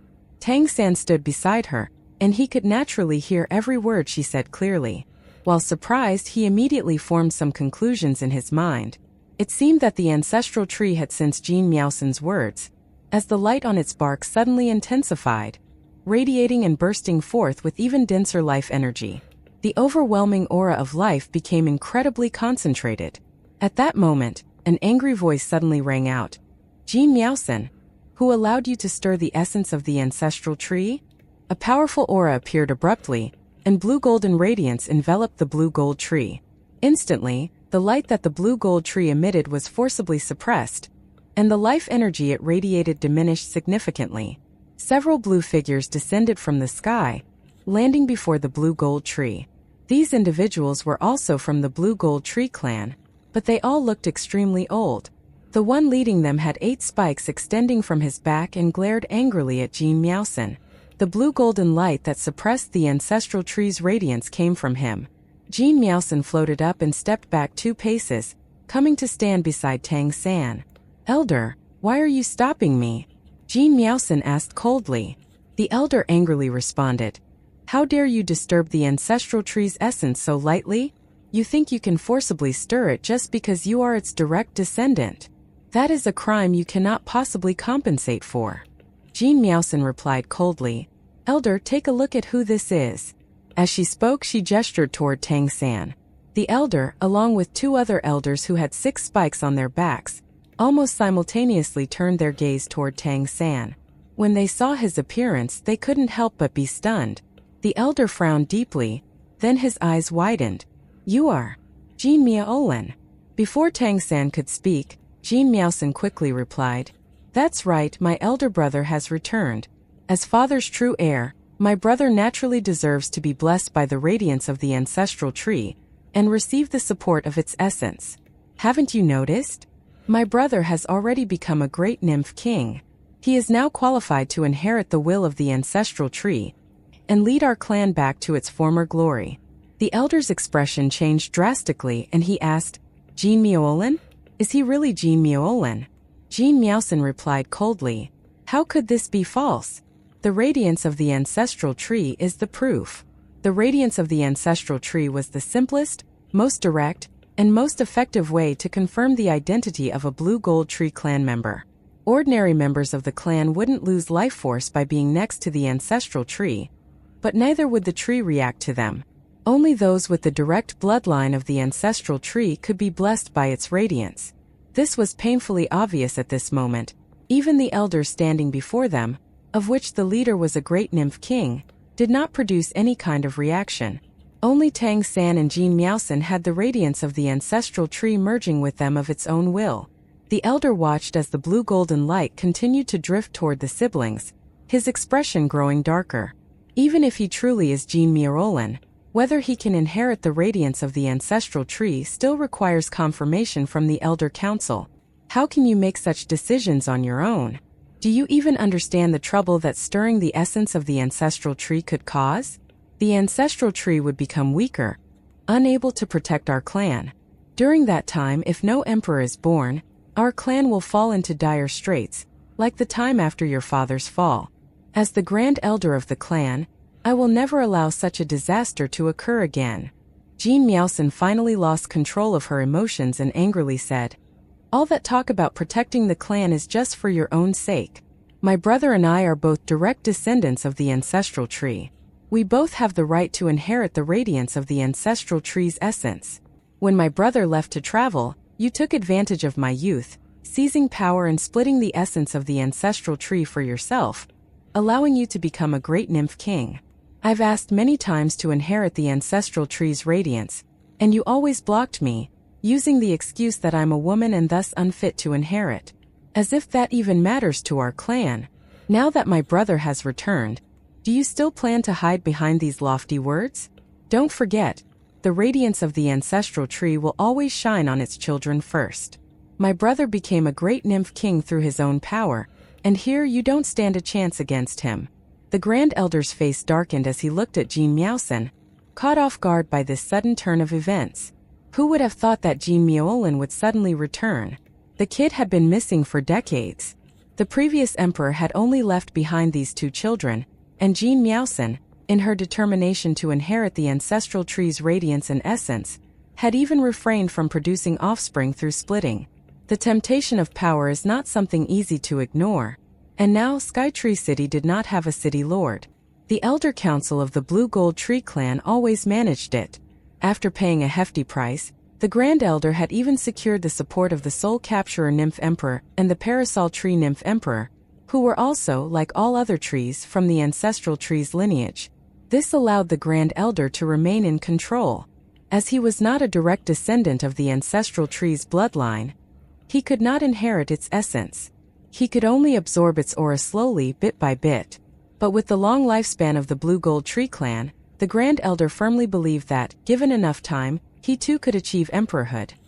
The Grand Elder didn't want to confront Jean Miaosan directly, and before fully absorbing the power of the ancestral tree, he didn't dare to do that either.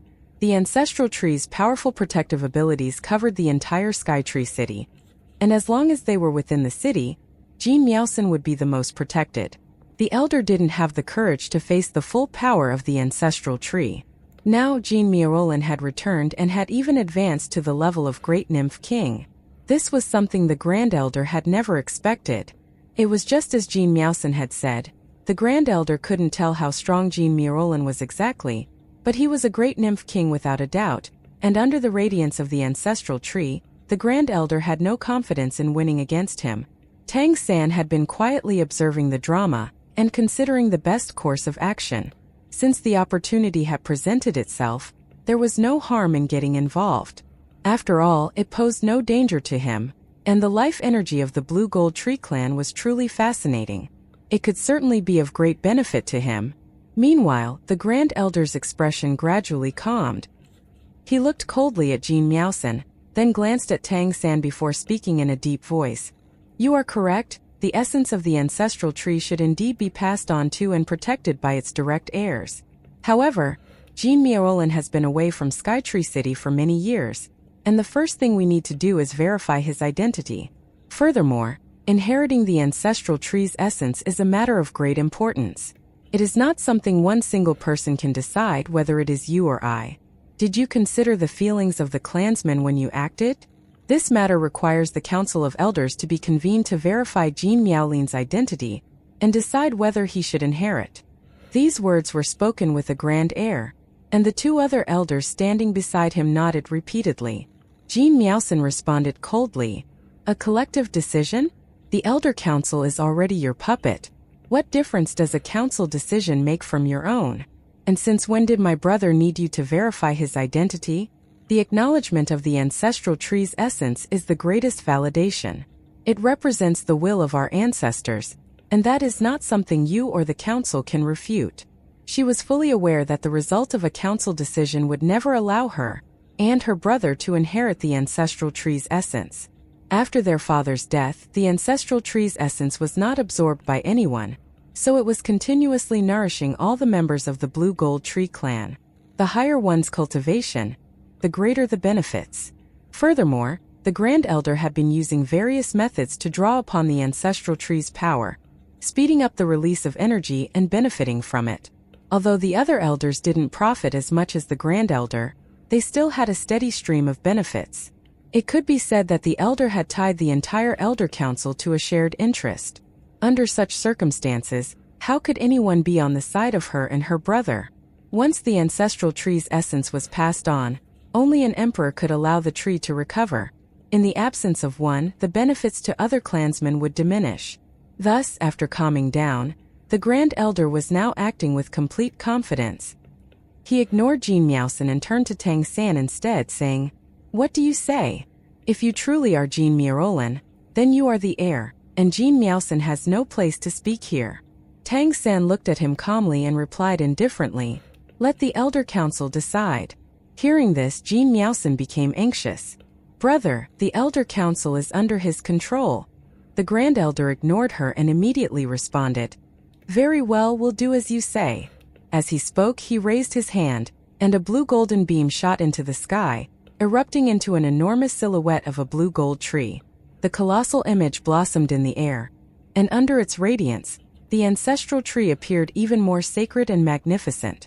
Jean Miaosan was about to say something, but Tang San gave her a reassuring glance.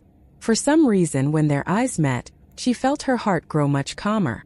Tang San's mindset was, of course, very different from hers. What she didn't know was that her all-new elder brother didn't care about the outcome of the council's decision at all. Tang San had already made up his mind.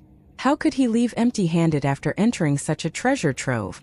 He had already gained the purest bloodline of the Blue Gold Tree clan from Jean Miaosan, and with this bloodline, he could draw upon the ancestral tree's power. Such immense, pure, and high-level life energy would be of enormous benefit to Tang San. It might even help him push all of his bloodline imprints to the 11th order and lay a solid foundation for future breakthroughs.